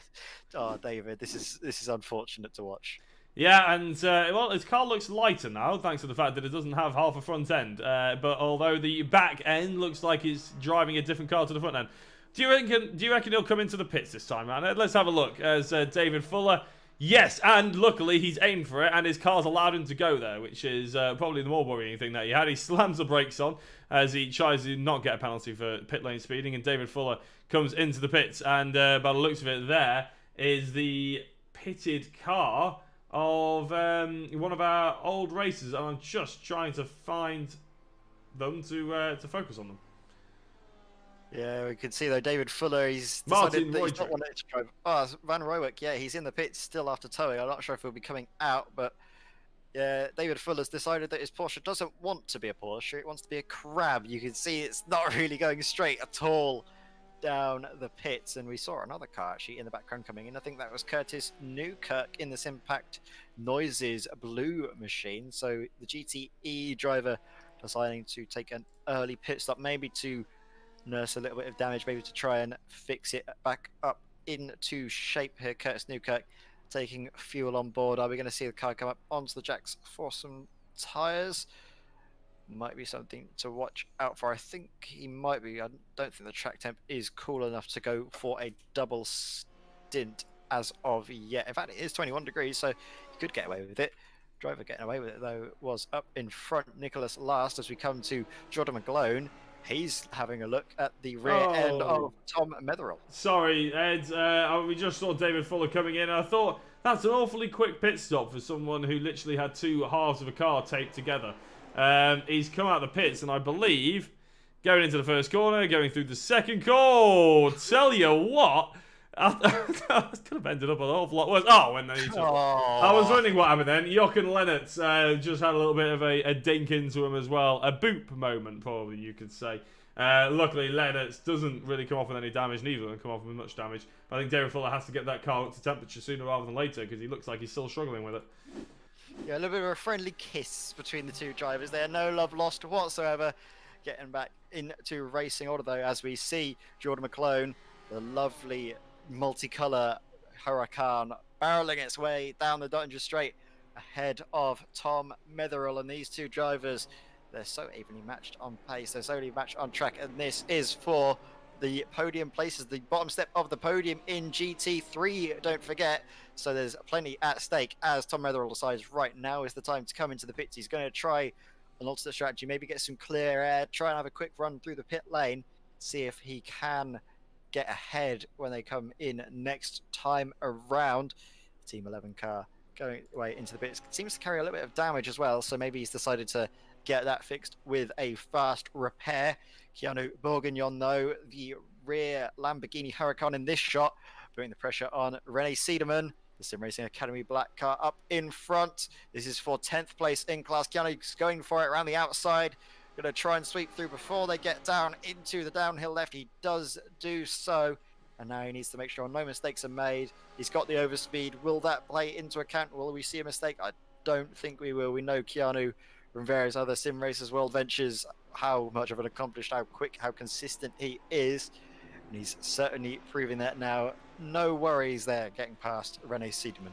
No, and Keanu, it has to be said as well, if we ever needed some festive spirit, you know, no one wants Christmas to just be finished. Sometimes you want to see it go all the way to the 30th of December, and luckily Keanu is bringing that noise to the sim racers. Well, oh, a little bit of a tap there. Oh, that was going to be very close. That's Tom Metherall. So that is actually a fight for position. Metherall obviously has the slightly newer car. We didn't see whether he strapped some new boots on or not. We could probably guess that he probably did. And that was almost a very close coming together. Not the best thing for either of the cars would be to make contact there. No, definitely not. And that's a bit of a worrying, scary moment for the pair of them. But, yeah, well, they got through just about cleanly. Just. Yeah, let's have a look. David Fuller then. He has actually caught up to Jochen Lennart. So that little incident was actually, I missed it at the time, but it was actually for a GT4 position. And it looks like Fuller's actually got some pace underneath him, because Lennart's really did get a good drag away from him after that turn 1 incident. And by the looks of it, as long as Fuller can keep the temperature in the car, he's actually got some real good pace. He's up 6 positions, although I'm not sure if that counts the drivers that have dropped out of this race so far. But either way, David Fuller looks like he's starting to get his groove back. Yeah, he Oh, I think we may just have lost Ed. He'll be back, I'm sure, in a couple of minutes to give us more of his thoughts. In fact, he is back now. Ed, are you back with us in the realms of the commentary booth? Hopefully it's fine. Hopefully it's all sorted and under control. If not, we might need to go for an onboard lap. Well, let's have a look at onboard lap for now anyway, because we are 53 minutes in. The 7-minute onboard lap will take us up to the hour mark. We'll have an hour and 20 minutes of racing left to go. And in fact, I may, if this is anywhere near the end of the lap, in fact, yeah, I'm just going to carry on talking. Ed, if you're there, until we can actually go on to a full lap with Nicholas Last, because, in fact, we're going on to the Dollinger Straight. Let's go for that onboard lap now. We'll be back in a couple of minutes. Let Ed sort his computer out, and maybe we'll have a few things to say as we come back as well. Yeah, don't go anywhere. 5 minutes, and we'll be back.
Hello everyone and welcome back to the SRW Christmas Bonanza. It's the community special, of course, put on here on Simracersworld. We are here at the Nordschleife for a bit of GTE, GT3 and GT4 action, all put on by SRW, of course, just for the hell of it, basically, for the sake of giving back a little bit to the community and all those drivers that have given... Oh, hold on, I'll come back to that because Pim Bow's just had a bit of a moment trying to let one of the Lamborghinis through. Not entirely sure which Lamborghini that was. I believe that was Ryan Walker. Okay. The car. And we've just in case anybody's wondering, we've got Ed. They've got a comms box as well. He's announced himself. Sorry, yeah, I was just trying to figure out which one that was. That was in the end Ryan Walker getting through. But yeah, as you were mentioning, Jake, sorry to jump in, but it's great, yeah, to give a little bit back to the community, a community that's given so much in this year, and one that we absolutely love to have put on races for and give broadcast to on Simracersworld TV. It's a lovely group of lads, and if ever you've had a chance to race any Simracersworld events or even have a chat to some of the boys that race them, you'll know just what a great sense of community it is and what a great fun everyone has as well. And the competition is always so close, like we're seeing here. We've seen Rob Thiessen and Pim Bow, they're still at wheel to wheel at the front of the GT4 field after an entire hour's worth of running. Yeah, indeed. 1 hour and 2 minutes gone. An hour and 20 odd minutes to go, I believe. So it's going to be sort of shaping up nicely. A couple of the cars they're starting to space each other out now. This is actually the closest battle we've got out on circuit pretty much. And it's actually between two teammates, really. The Ferry Monster car of Rob Thiessen's and the Ferry Monster car of Pim Bow. So I don't think they're going to be even pushing each other that hard, even if they were to get a little bit closer. We've seen them having a little bit of a ding-dong battle before. Anton Tapan's not far away from Hans Polman's in the Flemish Simsport white car. And Hans Polman's actually is in the Flemish Simsport white car as well, but they're using a Chevrolet and a Corvette and a Porsche. So slightly different cars to the two Flemish guys. But they seem to be doing really rather well, 5th and 6th at the moment, and just a little bit of a rundown. In fact, we might as well give a bit of a rundown. Oh, I haven't said that. Anton Tapan nearly lost it straight into the wall. Really good car control by him just then. But Ed, I think we should probably give a little bit of a rundown now we're back, maybe the top 5 in each class. Yeah, certainly, and it is Nicholas Last leading the field ahead of Johannes Belitz in the Sim Racing Academy white car. The two Sim Racing Academy cars actually first and second. So great job from the pair of them, with PJ Claesens in 3rd place. Matthew Sufi is in 4th. And it's another Porsche, all Porsches in the top 5. Hans Polman's 5th position for him. Then I'll pass you over to Jack Oliphant, to bring us through the GT3 field. Yep, Bod Boland, thanks to the fact that he had an early pit stop due to the fact that he had a bit of an off in the earlier sort of couple of laps. He qualified on pole position and he still looked set to maintain that. A little bit of contact meant he fell down the order, but at the moment, on track, he is in 1st place. Jordan McClone is in 2nd. He's actually gained 14 positions, says Jordan, in the Simpac Noises yellow car. Andrew Hopley in the Hecht, again, not entirely sure if we're saying that correctly, a motorsport car in 3rd place, with Jonas Holm in the Simpac Noises purple car in 4th place. And in 5th is Sebastian Herberer in the SRW Santa Express. Choo choo. It's done with the year's deliveries. It's time to go racing. It is lovely livery there for Seb Herberer, as we can now shift our focus to the top 5 in GT4. Rob Thiessen up into the lead of the race. He managed to get there ahead of Rob Thiessen's in the opening lap, but behind him now is Pim Bow in the Ferry Monster Esports GT4 car, the pair of Ferry Monster cars leading GT4, with Alexi O'Lane, Team 11, not too far behind him actually. He's still on the same bit of track. It's still on the GP loop of this combined Nordschleife layout, with Kobe Kleis behind the Dynamics Racing Optica car in 4th position, with another Cayman behind him. This is John Tusting in the Quantum Racing green car, and that is the top 5 in all positions at the 1 hour mark for this 2.4 hours Christmas special on Simracersworld TV. It's been great so far, hasn't it, Jack? And I'm certain we'll be seeing yet more excitement, especially in that GT4 field. Yeah, I'm just having a look at my incidents reel that iRacing likes to give me when we're broadcasting, and Dries Halen has just absolutely filled up. So we're going to have a quick look at what happened to Dries. Or Dries. Looks like he's in the Mercedes GT3. He clips a wheel onto the outside. We've seen a couple of drivers do that today. A big incident. Very fortunate that he's in the sim world and not in real life, because that would probably send him out the windscreen. He does a little bit of reverse. This is why he's filling my screen up, because he keeps doing about 3 or 4 5-point turns in the in-car Mercedes. Then he seems to drive straight over the apex and tries to carry it. I think his car's a little bit damaged there, Ed. Yeah, I hope after this Halen sort of keeps his chin up, dries his eyes, and keeps going as he has another hit into the wall. Yeah, it's not good. It's not ideal, is it? It's not good. It's almost as bad as the joke you just made. I think we'll be having a look at John Tusting, though. He's doing quite a good job again. Tusting, one of the drivers that we see in the NASCAR series. And it's worth we mention this is a community event. It's one of the events that SRW put on to try and give back and just give it a fun endurance event free of charge to those who have sort of been involved with the SRW leagues, no matter what leagues it's in. And 2020 is quite a prominent year, isn't it, for sim racing, really, Ed? It's one of those years that sort of no one expected it to be like it has, but it has sort of paved way for everybody to be taking up what is, as we know, a fantastic hobby in sim racing, because the market just went mad for it.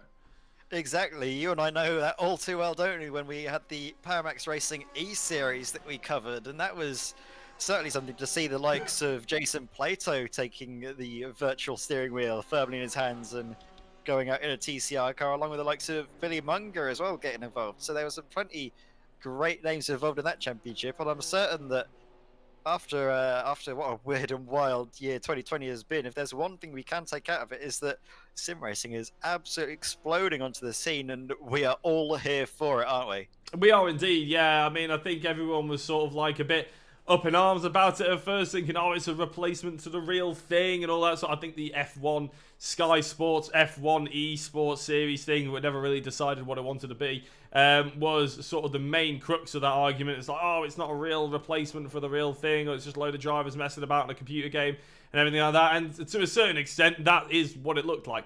But in terms of the real sim sport, sort of the real E-series things that we had going on, drivers that have entered this and improved tenfold into our series, and the series, as Ed has said, that we've covered throughout the entirety of the lockdowns and the pandemics and everything that has been 2020. The standard has improved tenfold as well. I think a lot of real racing drivers came into it and the likes of Jason Plato, Billy Monger, and they expected to go just grab it by the haunches, and there you go, I'm still the best, I'm a championship winning racing driver, I should be able to do this. It's not the way, is it? It's a slightly different mindset in sim racing, and the sim racers have showed that actually, no, you can't just jump onto our turf and be better than us. You know, you have to work to be getting it, because we are some seriously good drivers as well. Yeah, there's only a few drivers that I know that are as good in the sim as they are in real life, and one of those is a man whose name you might not be pleased to hear, but it's Ash Sutton. I remember when he was... No. Yeah, he's been around in the BSR community for a little while, and is actually driving, I think, for the CQR team in, GT as well, and he was an absolutely amazing driver in there. I remember actually going against him, I think it might have been one of the Apex series that he ran. I think it was TCRs, and he was absolutely monstrous there as well. So you might not be pleased, Jack, but he was great. There's plenty of other drivers that I think can just miraculously make that jump.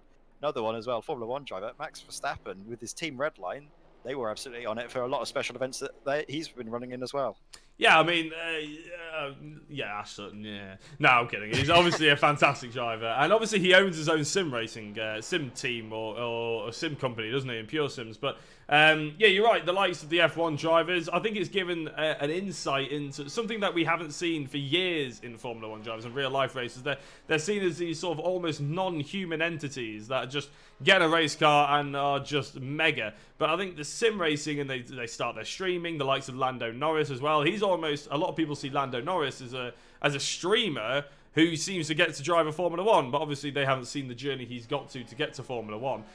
The likes of George Russell take it up, Charles Leclerc as well. As you say, Ash Sutton, he streams himself on Twitch and all this sort of thing. Max Verstappen, left, right and centre. There's tens of drivers that all of a sudden are sort of becoming household names, and they're bringing a different generation into the motorsport world as a whole, which is obviously what we love to see, isn't it? We want these sort of fans to come in, and we want them to be a fan of virtual racing as well as a real life thing, because it's not a replacement for the real life thing. Everyone knows that, but it does give an opportunity to drivers who can't get into the real life cars.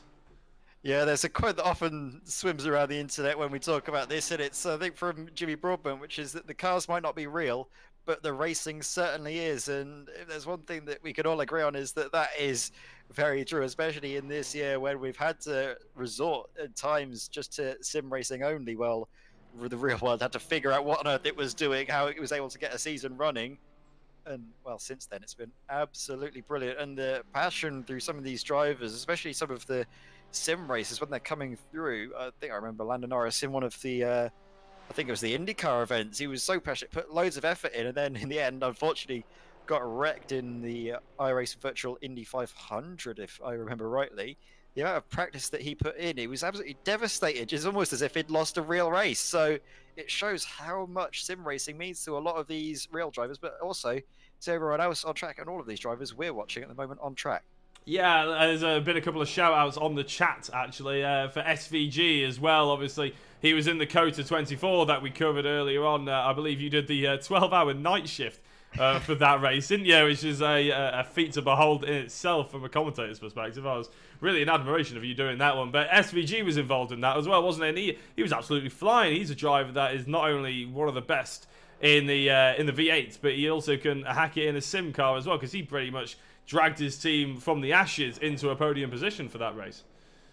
Yeah, he's a really accomplished driver. I remember racing against him as well in a GTE car, and it seems everything he drives, he's able to drive really well. He's sort of person that makes you sick, isn't he, really? Is it sort of person that just green with envy whenever you think of him?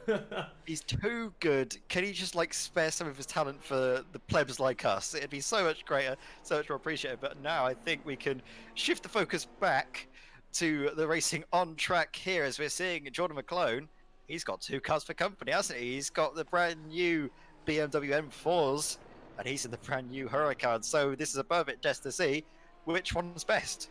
It is indeed, yeah, and obviously in GT racing sometimes we go a little bit off topic, but that's because we're waiting for action to heat up on track just like it has here. And as you say, two of these brand new cars, who's put in the time to learn them? I can't remember quite when they were put in. I don't know, were they put in the last week 13 updates? Because if they were, then that certainly is a good feat to be as quick as they are tonight, because they are absolutely flying. We haven't seen a mistake from any of these three drivers at all so far. No, this was put in with the iRacing's most recent sort of season update, and in fact, the BMW, the M4, came in a week and a half later. So this is a sort of a prototype model, considering that the BMW M4 GT3 has not actually participated in any real-life racing events. This is the car that the first time people have seen it race in a racing sense is in the virtual world on iRacing. So that's a little bit of a symbol that sim racing is coming up into the world, because we've got a brand new car that doesn't even really exist at the moment. Yeah, some people would say, well, how is that realistic? Well, it's because it is, okay? Let's just accept it. It's probably going to handle like this anyway. But another cool thing, wide goes Jordan McClone. Scrap the idea I was just about to have. Let's put a pin in that for now, because the Lamborghini, has had a little bit of a mistake, and on the grass goes Jonas Holm as well. So all of a sudden, Hopley and Holm have gone through on the Lamborghini. Why do I think it's a Mercedes? And that sort of settled that for now. But the two sim-packed noises, purple and yellow car, in that order at the moment, have lost out to Andrew Hopley in the Heich Motorsport BMW. Yeah, Andrew Hopley's been able to take these opportunistic moves to great effect, and has actually built himself a bit of a gap further behind, 1.5 seconds. That could be enough to keep safe from the slipstream down the dot and just straight.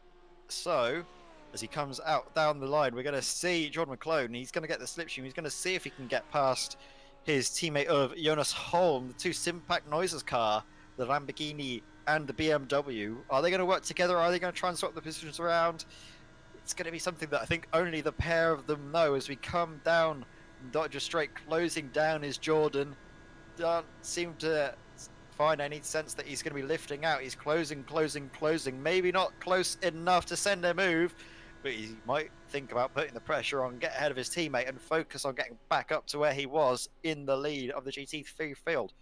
Meanwhile, up in front, I think there's been no real changes apart from maybe some pit stops up in front for the GTEs. Yeah, I'm not too sure. Let's have a look. Nicholas last.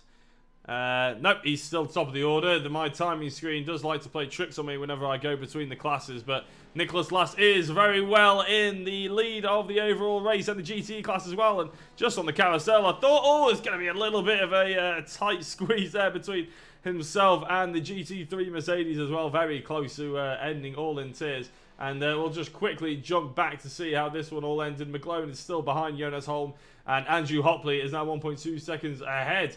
Bod Boland has gotten himself ahead of Christoph Reis as well. That's a little battle I was keeping an eye out on. But we had to keep our eyes on the front of the GT3 category. But Bod Boland is slowly making his way up. He must have had to come into a pit since we did that rundown because he was in the lead of the race. And Curtis Newkirk seems to have had a incident in one of the Simbat cars. Oh, one of the slowest parts of the racetrack.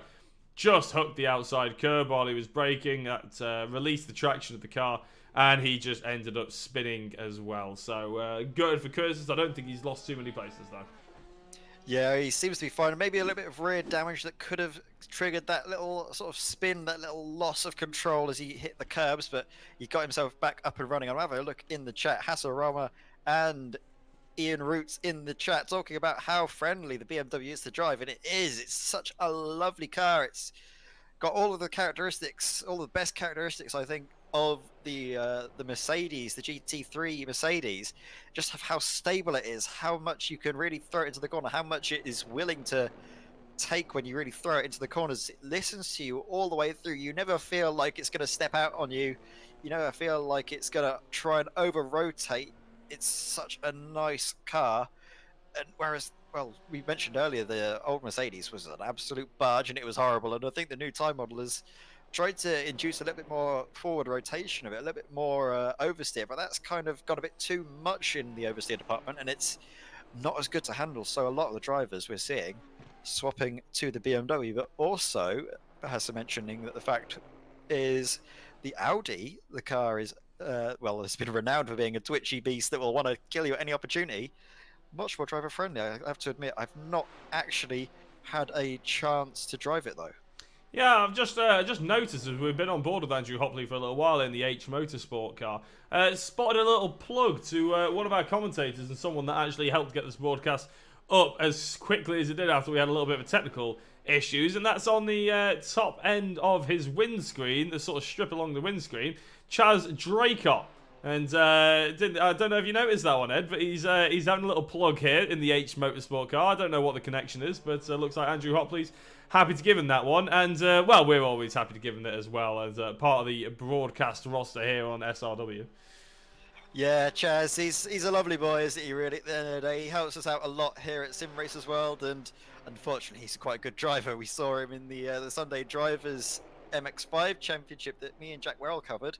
His first race in the series is a little bit of a chance for him to get behind the wheel at Alton Park, and he absolutely smashed it. So it's annoying. It's annoying because he's so quick, but you can't hate him because he's such a lovely chap. It's really frustrating. Yeah, and yeah, as I said, he's one of the reasons why this broadcast actually got up in the end. I've seen a little bit of a discussion about is there any live timing. You can see I've just stuck the live timing link in the YouTube chat, so with any luck you guys will be able to just copy and paste that and have that going for you for this entire race, and you can keep an eye on all your various teams if you need to be as well. And just carrying on that little chat about the BMW, I will have a look and see if there's any little battles going on.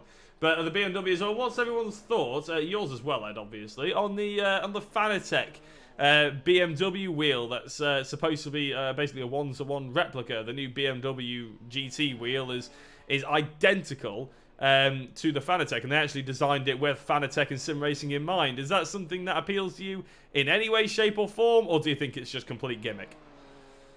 if I had a wheel that if I could use it, I'd be very much interested in it. But I'm sitting here quite happily staring my Logitech G29 right in the face. So I think I'll be sticking with this for a little while. I'm a student. I've got to live off of pot noodles and energy drinks to survive, I think. So for the moment, that's going to be at my price point. But it's so great for all the drivers that want that sense of realism, want that sense of immersion as well, to be able to feel, even if you're using VR, to have the same sort of feeling on the steering wheel that you're seeing on your screen.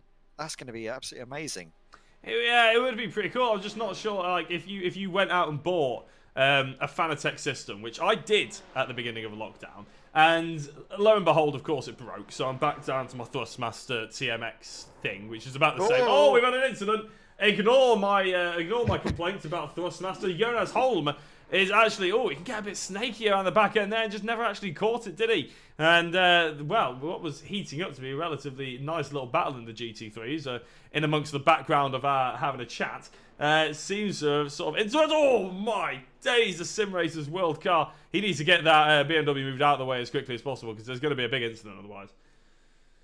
That was a brown trouser moment, if ever there was one, going out through Bravery Corner, I believe. So he had to be very brave to get through there nice and cleanly. Jonas Holm is thanking his lucky stars that he was not collected. He wasn't the cause of an incident here. He's doing so well, though, up at the front of the field, and he had to spend so much time stationary that he's dropped all the way back down into 12th place overall. Meanwhile, Sebastian Herber has been promoted up into 3rd place, but for how long? Because we're seeing Fraser Smith now, the driver that was leading at one stage in the race, now trying to carve his way back up through the field, trying to get past the Simracersworld Santa Express of Sebastian Herber. Which way is this going to go? It's going to be so close. They're both quick. They're both trying to defend, trying to attack. Sebastian Herber making a late defensive move, covering off the apex that Fraser Smith was trying to go for. And now I think we're seeing the full send driver. He's going to get ready to do exactly that, isn't he?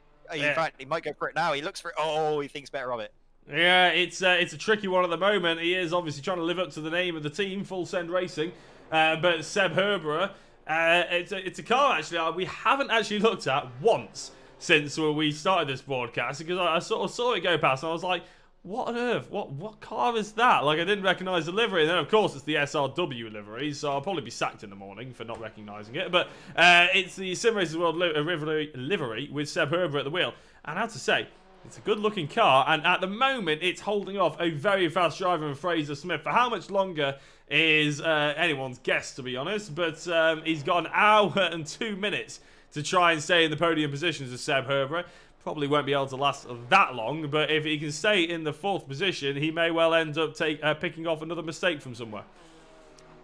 Every time I see that front grille, it grows on me more and more, especially with the Simracersworld and the full send paints. The way it's sort of black, it melts in very nicely with my paint job. As saying, here's my P45. Why am I getting the P45? I recognise the paint job. Blame it on Jacko. It's his fault. We do have fun here, don't we? Sebastian Herber is now really under attack from Fraser Smith, who hasn't had to go full send. He's just had to go alongside the SRW car. Who's going to come out on top here? The SRW car is actually still just ahead. Only thousands in it now, and they have actually swapped over. So on the inside will be Herber. They're actually going to go side by side into the penultimate couple of corners, aren't they? No, they're not. There goes through Smith. He has taken 3rd place. Herber thinks better of it. Maybe a sort of comment or two in the ears from his teammates, and maybe make sure you've got an hour left. Bang on an hour now. 1 hour and 25 minutes done. This is a 2 hour and 25 minute race.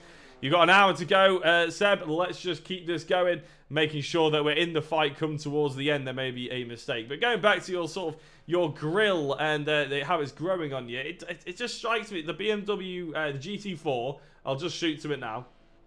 It sort of looks like someone's trying to do Movember, but actually ended up looking pretty good. It's that sort of thing. It almost looks like a bit of a mustache over the lip, I think, the grill there. But and then there's got like mutton chops on the side as well. Exactly, but then you shoot to the front end of the BMW, the GT3, and it looks like someone's gone. I'm just very grateful they didn't put chrome on it, because otherwise it would just look like some you know, what's the typical Brit on an American TV show like Family Guy or something like that, and with the sticky out crooked teeth. And if it was chromed, it would just look awful. But you are right, in certain paint jobs it looked good. I still prefer the old grill though. You could say it's a little bit like a bunny rabbit. It's got like little bunny rabbit teeth. That's exactly it. It's got bunny rabbit teeth, and if they were whitened, it would look like a poshed up bunny rabbit, and it would just look weird.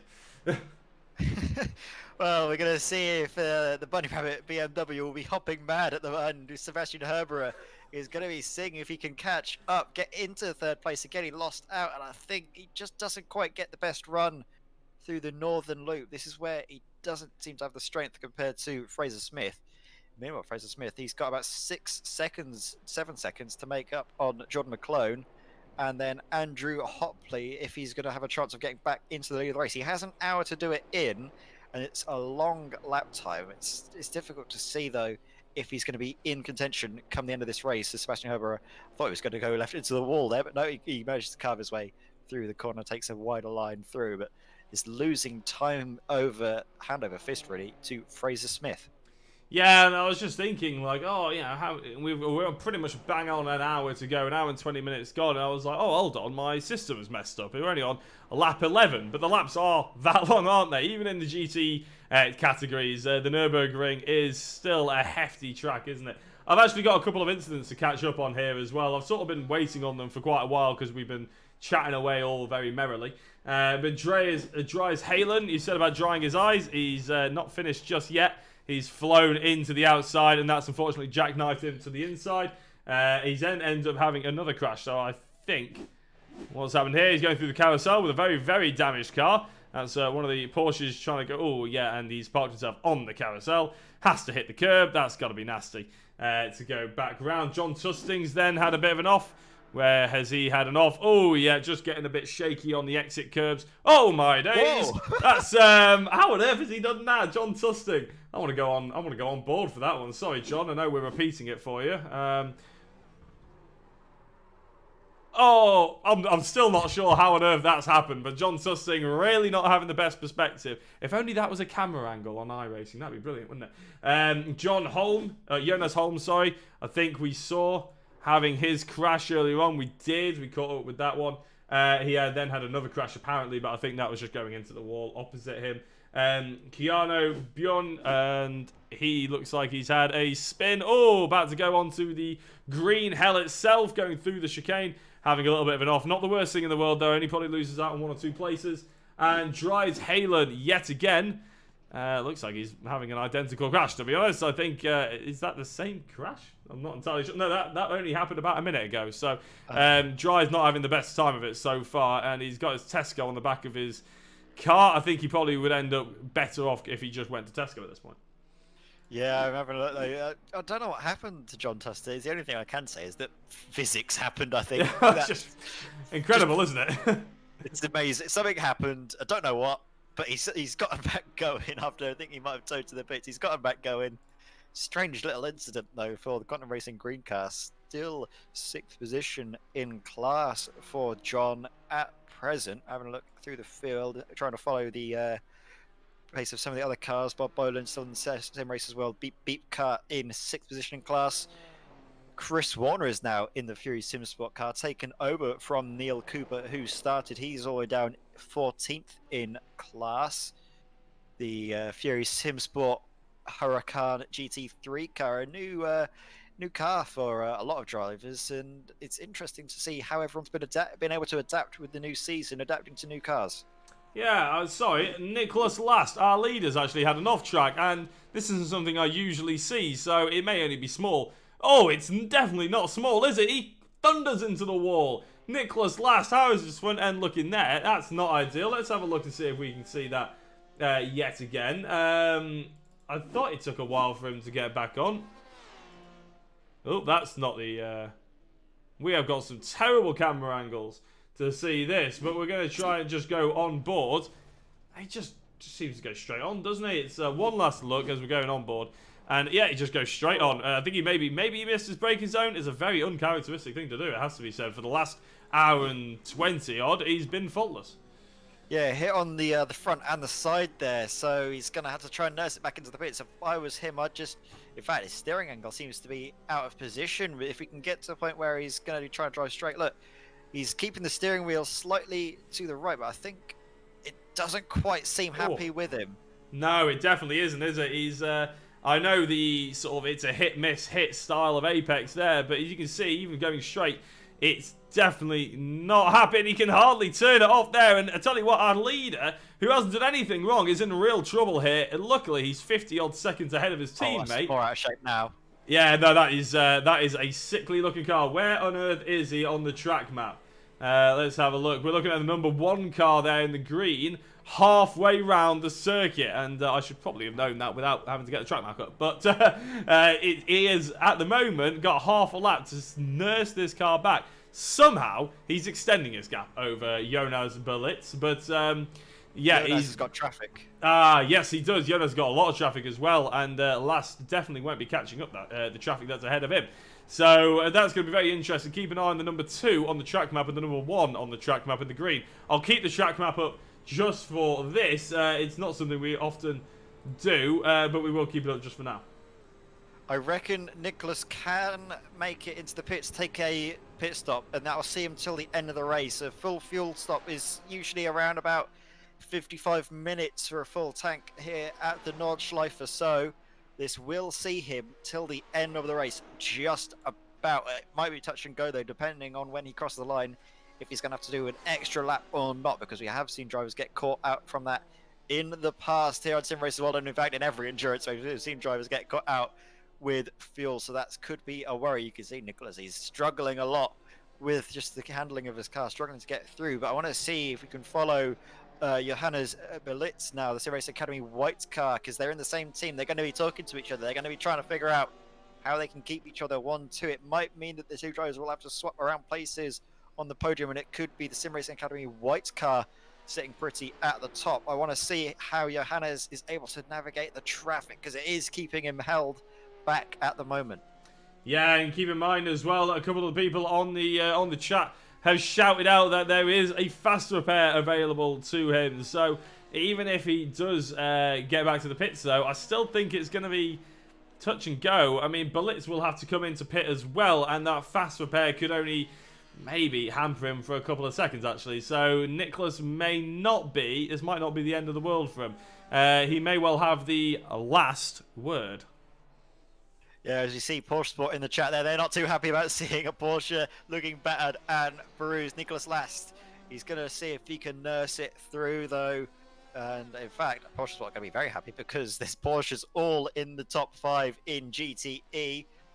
It's going great for them, isn't it? It's a really popular car in the GTE class, and with good reason, just from how stable, how easy it is to drive. And on the Nordschleife, that's kind of what you need more of, is easy drivability to really take the punishment that the green hell likes to dish out. Yeah, absolutely. And to be fair, we're looking at the GTs actually. There is only 5 running that aren't...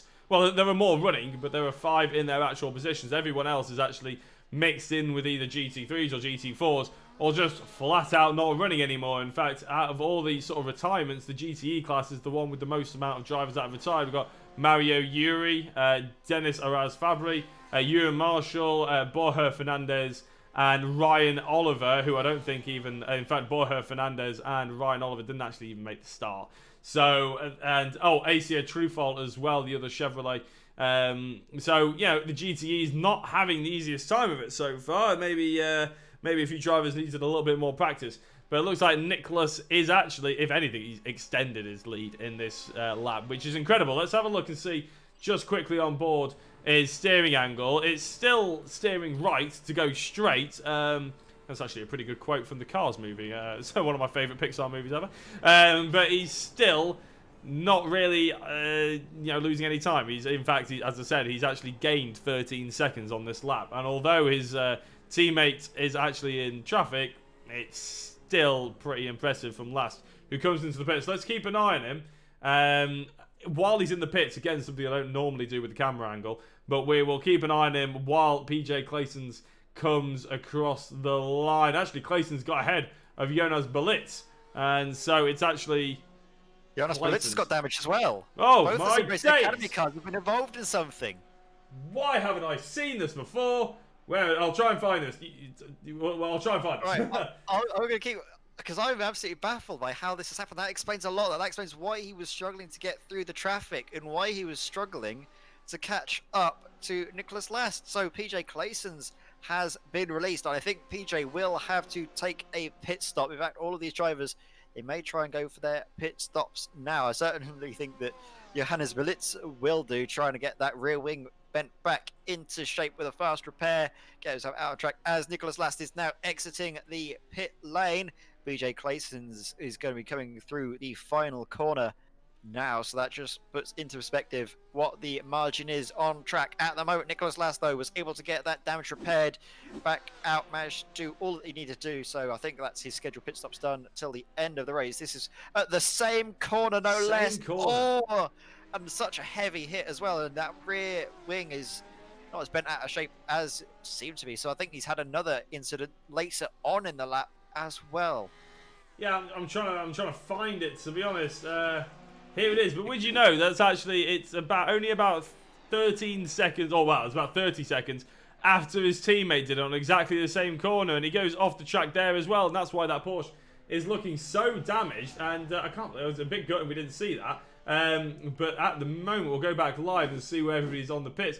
Jonas Belitz in the pits at the moment. Claessens is 16 seconds behind Last. And Last, as well, he's fueled all the way to the end. He's got a new car, and he's probably got new tyres as well. I'm not sure if he would have taken tyres, but he's pretty much good to go. So I can only imagine that as long as he doesn't mess something up again, he's going to be good for the end of the race as he overtakes the E-Brit car of James R. Hall. I reckon there's something magnetic in that wall that was reacting with the nice chrome red paint at that corner. It seems to be both of the cars having exactly the same incident on exactly the same lap. It's so probably in the water as well. The Simracing Academy white cars, the same setup, maybe explains why the same incidents are plaguing them. And Johannes Belitz is going to try and come through. Porsche Sport in the chat wanting to stop the Porsche killing. Well, we'll try and pass that Stop message the on, vote. but these boys aren't going to do that. He nearly fell off the road there, so we're going to see if we can do it. We've seen Porsches on their roofs, we've seen Porsches in the walls. Hopefully the drivers will keep themselves clean and keep the lovely Porsches looking nice and clean. Yeah, I was going to say, otherwise they're going to be angry in some chat, aren't they? But Hans Polmans has had a bit of an off, speaking of crashing some Porsches. Into the wall there, unfortunately, the Flemish Simsport car. And he disappears quickly, so the Porsche don't get angry in the chat. He reappears and just gets it facing the right way. One doesn't look so bad. And I have to say, like I said before, I love the Flemish Simsport liveries on them today as well. They're giving us a festive cheer for our community day. Yeah, although that package I think has been damaged in transit. It's unfortunate to see, but again, a Porsche having another incident immediately after we've asked not to, but hey ho, that's just sometimes how it is. That's how the commentator's curse works around We're here. Just the messenger. As soon as we say something, we're proven wrong. Yeah, we're just the messenger. Don't shoot the messenger. I just realised I will take that track map away, so we can see all the glory of this Johannes Belitz Sim Racing Academy white Porsche car. PJ Claessens as well, though, is separated. Oh, just to tell you what, I didn't know that was happening, but we caught that right at the right time, didn't we, as he was flying up the inside of the E-Brit car of James R. Hall, who does seem to be... Oh, there we go. James... That's not James R. Hall. E-Brit, is it? That's... I thought it was Bob Boland. E-Brit car, I think. Oh, it was GT4, wasn't it? My apologies. It's Sandro Balestros, I believe. He's in 33rd at the moment. 7 laps completed. I think he's about 3 or 4 laps down, unfortunately. But rotating well. And I have to say, the reason why I was actually going to focus on it, because that is a smart-looking car, isn't it? I do enjoy the E-Brit sort of livery in their company design. That is really, really good-looking BMW. Yeah, it is Team Brit, of course, racing in, I think they have a real-life GT3 or GT4 BMW, if I remember rightly. So it's a bit of an homage to that livery, and it's looking absolutely lovely, isn't it? It is indeed, and I've just seen in the chat as well. Obviously, we're trying to keep up with everything else, but Bob Boland In the SRW Beep Beep car, he's actually only about 40 seconds off the lead, and he is actually, the reason why I saw this and then I saw the chat, this is actually one of the closest battles that we've got on circuit at the moment. So Bob Boland trying to chase down, actually he's 27 seconds down, but if he can catch up to the next driver, McGlone and Holm, who are about to start fighting to hold each other up, we could be seeing a late surge for a podium position from Boland. And after an earlier incident, obviously on that lap 1, he did qualify on pole. He clearly has great pace in the car, but he had an unfortunate incident before which left him further down the order in last place. He's now resurging his way through the order. Yeah, and another driver that surged through is Fraser Smith. He's now in the lead of this GT3 field. Although, look at these Simpac noise cars. You definitely don't have the excuse of not being able to sim coming, do you? They're lovely Technicolor, beautiful machines. A nice, funky paint job on the pair of them. John McClone trying to see if there's any way through on Jonas Holm, but it doesn't seem to be. And that BMW, it's a very big boy, isn't it? It's amazing to see, especially with one of the smaller of the GT3 cars right behind it. You see exactly what a thick boy it is. Yeah, absolutely. It's as he dives into the bits, actually, McGlone. So Bob Boland's actually probably going to be able to catch up relatively quickly. Dryers Halen has had a crash in the Mercedes, and a little bit too much on the outside of the Nurburgring there. And that's something that I am constantly doing. Even like when I just try and load up, I'll do a couple of laps of the Nordschleife. Always ends up regretting it because just a couple of inches here or there can just make all the difference, actually. And I found a fun little quote in preparing for this evening's sort of event, shall we say. Apparently, the first ever English journalist who came to the Nordschleife described it as that it seemed as if a reeling, drunken giant had been sent out to determine the route. That is how the first ever English journalist described the Nordschleife, and I don't think that quote gets enough love. That is exactly right, isn't it? It's a lovely track. It's a bonkers track, and I don't think there's ever going to be one like it. It's a product of its era, isn't it? And I don't think that it'd get past FAA or anyone would see you draw this track and they'd laugh you out of the office, didn't they, if that was what you were suggested for a new race circuit. There must have been something in the water here around Nürburgring, because it's created an amazing circuit, and a circuit that's going to be etched, well, it's already etched, isn't it, into racing folklore, and for years to come, the Green Hell, I think, will forever be one of those circuits that everyone will just have to appreciate for what it is, and hope to see more racing into the future. Of course, we have the Nurburgring 24, and in fact, we did have a driver, Adam Christodoulou, in the previous events at Simracersworld. I think he was in the 24 Hours of Spa in the GT3 car. He was able to win the overall class. I think they were in the GT3 24 hours in real life. So it's great to see, as we're going back to that point that we mentioned earlier, real life racing drivers coming into the sim and still being able to do just as well. Yeah, he's another one of those drivers that is just fantastic in anything he jumps into, and one of these drivers, you know, it just makes you sick to your bones because you're just so jealous of him. But he's actually a really, really lovely guy. He's actually one of my career highlights from 2020, although that is my entirety of my career in commentary, is actually interviewing him in the COTA 24 event that we mentioned earlier that SVG was also involved in. He was a lovely gentleman, and obviously the way that we do interviews in SRW and most iRacing broadcasts is the fact that it's almost voluntary that the drivers come in and jump into our interview waiting room, and yeah, we couldn't believe it. I mean, Jack Wewell, when we saw that Adam Christodoulou was in our waiting room wanting to do an interview with us. So again, one of those sort of like pinch me moments that, you know, it's that ability to connect real life drivers that you often think are just some sort of being that, you know, you never actually see amongst normal people. And then you realise, you sort of chat to them and they're like, oh yeah, I'm just nipping off to the pub or just about to do my laundry. I thought I'd say hi on the chat. And it's like, wow, I can't believe that's just happened. But it is that opportunity to connect those different worlds, which I think has been one of the biggest plus points of sim racing. And from my perspective, one of the biggest plus points of 2020 as well, because there hasn't been many, let's face it. Yeah, definitely. And I'm going to echo those efforts, especially with the PMI E-Series. When I was doing my pit lane reporting and post-race interviews, I was able to talk to, as I mentioned, the likes of Jason Plato, who was, when I was growing up watching touring car racing. He was one of the icons of the touring car scene and still is to this day. So having the opportunity to speak to him about sim racing is, well, it certainly blew my mind that this was actually happening. I was speaking to one of the people I was watching so much growing up in racing, and is arguably one of my heroes in real life racing. So I was so achievement. And then also to speak to Billy Munger, a driver who's had such an amazing story. The adversity he's had to overcome with his incidents and the way he's been able to get back behind the wheel, and it's such an inspiration for drivers like that to still keep going and then again get into the sim and keep it on going as well. So the spirit is there with all the drivers, and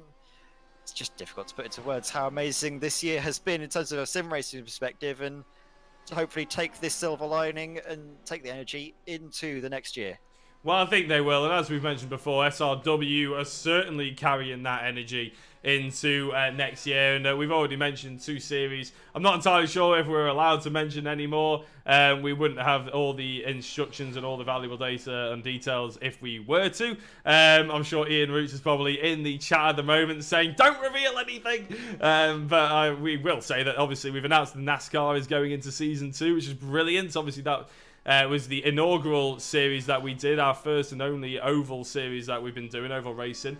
That's going to Season 2, and I believe you said the Dynamics GT series as well is back for Season 2, and really there's a whole host more, isn't there, coming up on SRW, and there's special events as well, and the more we sort of get to that, the more we can put that in front of people, the more interest there's going to be in sim racing as a whole, which is only a win-win in our opinion. Yeah, definitely. And I was seeing Ian in the chat mentioning the Simracersworld TCR, the Formula 3 and NASCAR all for 2021. So no matter what cars you want to be watching, what cars you want to be taking part in, the Formula 3s, TCRs, NASCAR, anything you want, we're going to be having it here on Simracersworld for 2021.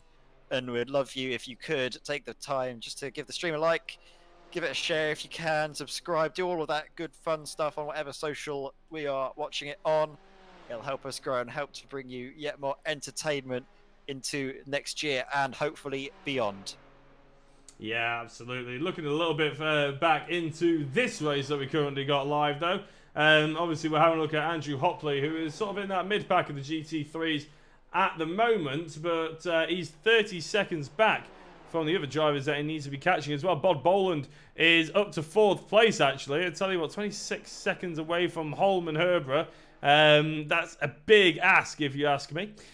He's got about half an hour to do it, if he can actually pull it off. It'll be very interesting. But Herbera, and actually, let's have a look at McGlone, because McGlone is in a very tight little battle with Curtis Newkirk yet again. And Sebastian Herbera has gone off the track, actually, so we're going to have a look at that. Sebastian Herbera is parked on the side of the road. What has happened to him? I'll be trying to find out. Yeah, it's an interesting one to Sebastian Herbera, who's doing so well. We were trying to shine the spotlight on him that he's up in 4th place, having a great drive this race. And then it's just not gone his way. It seems to be a hardware issue. Maybe his screen goes out, because it doesn't look like there's a particular jut with the steering wheel. I'm not sure if it just goes straight on it. Could be. Potentially a screen failure or a VR failure if Sebastian runs in it. If we can have another look at it, it doesn't. He just turns in early. Yeah, I think maybe his screen goes out and he turns into a corner that isn't there for him. Well, we'll go on board. I'm not sure if he just misplaced the part of the track that he was on. But he just seemed to turn far too early there. It's unfortunate for Herbera, because as you said, he was doing really well. It seems as well when we go on board that as soon as he's on the way into the corner, he lifts out of the throttle and tries to coast it through the corner, but he can't see what's going on, because it looks to me like a textbook screen or VR failure. Well, he's disconnected, so you're probably right. So he's in VR, and that could mean, yes, it's a VR failure, which is absolutely bitterly disappointing. We've seen it in a few other series, haven't we? Drivers in VR having momentary screen failures, momentary sort of blackouts, and that's really put him out of the session, put him out of the race as well, because he's pulled all the way into the pits. Bitterly disappointing for Sebastian Herbera there. Yeah, it really is gutting, and Yeah, I don't know how. I don't know if you've ever used VR, Ed, but it's something I just cannot use. I just feel car sick instantly. So I think it's props to anybody who can use it. I can understand why it would be better, but it's certainly not an easy thing to use. And by the looks of it, it has crashed for Seb there, which is, as I said, really good. It has put Bod Boland up. Oh, tell you what, it's a late break by the Mercedes there. I think that was. We've been covering him quite a lot today. The name's gone out of my mind at the moment, but Bob Boland is up to the podium positions now.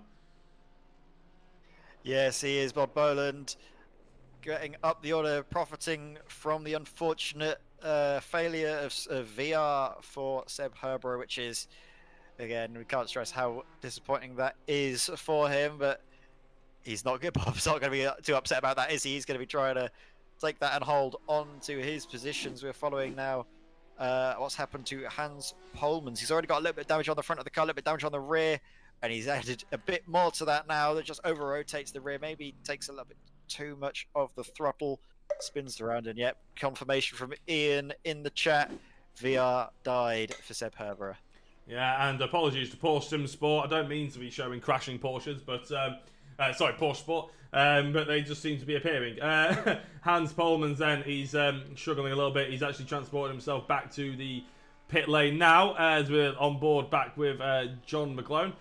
Let's have a look and see if there's any other close drivers. Keanu Borgnon, he's actually about 2 seconds ahead of Christophe Reyes. Probably one of the closest battles we've actually got on the circuit at the moment, to be honest. Everybody's spread themselves out quite nicely. Let's have a look at the track map, and you can see there, just on the sort of GP loop, everyone's clumped together somewhat, because this is what happens, isn't it, with GT racing, Ed? We have minutes or half an hour, hours of just blissful, no one around certain drivers, and all of a sudden, they all gang up on each other, like trying to get into Mackie's car park on reopening. It's a bit mad, isn't it? It is. It's exactly the great analogy there, Jack. It's exactly right. You're all queuing up for Macca's. It's the first time since lockdown that they've been open, and you're really wanting that Big Mac in your belly. But you have to wait. You have to bide your time. You have to wait like everybody else is queuing up behind you now, as we're seeing both of the GT3 cars now joining up to each other. Keanu Borgnon and Christophe Reyes, the Flemish Simsports yellow car. Trying to see if there's any way around the Flemish Simsports black, and they are looking very lovely, it has to be said. The pair of them in their lovely Christmas livery. It's not like the lovely chrome and matte livery we often see the Flemish Simsports cars, but it's a nice seasonal treat for us here, isn't it? It is indeed, although I think that Christophe Reyes is actually, his livery is not quite loaded on my screen, which means the ladies and gentlemen aren't quite getting that the full Christmas experience, but it does make it a little bit easier to tell them apart. Also, the fact that they're two completely different cars also helps a little bit, but Christophe Reyes is really trying to put the pressure on. I don't think there's any team orders here, is there? There's every man for himself. Go out and get your own glory sort of thing, and I think that sparks off some fantastic racing. And the difference between these sort of different cars as well, the old Mercedes GT3 and the new Lamborghini, who's going to come out on top at the moment? The Mercedes looks like the quicker car. Yeah, it seems to be at the moment. Maybe it's to do with the longer stint. Maybe the Lamborghini's taken too much out of his tyres, trying to nurse it through to the end with, half an hour to go now in this stage of the race. We've got 30 minutes and, well, if you want to be pedantic, 31 minutes to go in this race, plus a lap if last comes across the line in first place too quickly, as we are following now Keanu Borgnon. It seems like the car's stronger in different areas. It seems like through the mid to high speeds that the Merc has it, but then through the slower corners, the Audi's just not the Audi.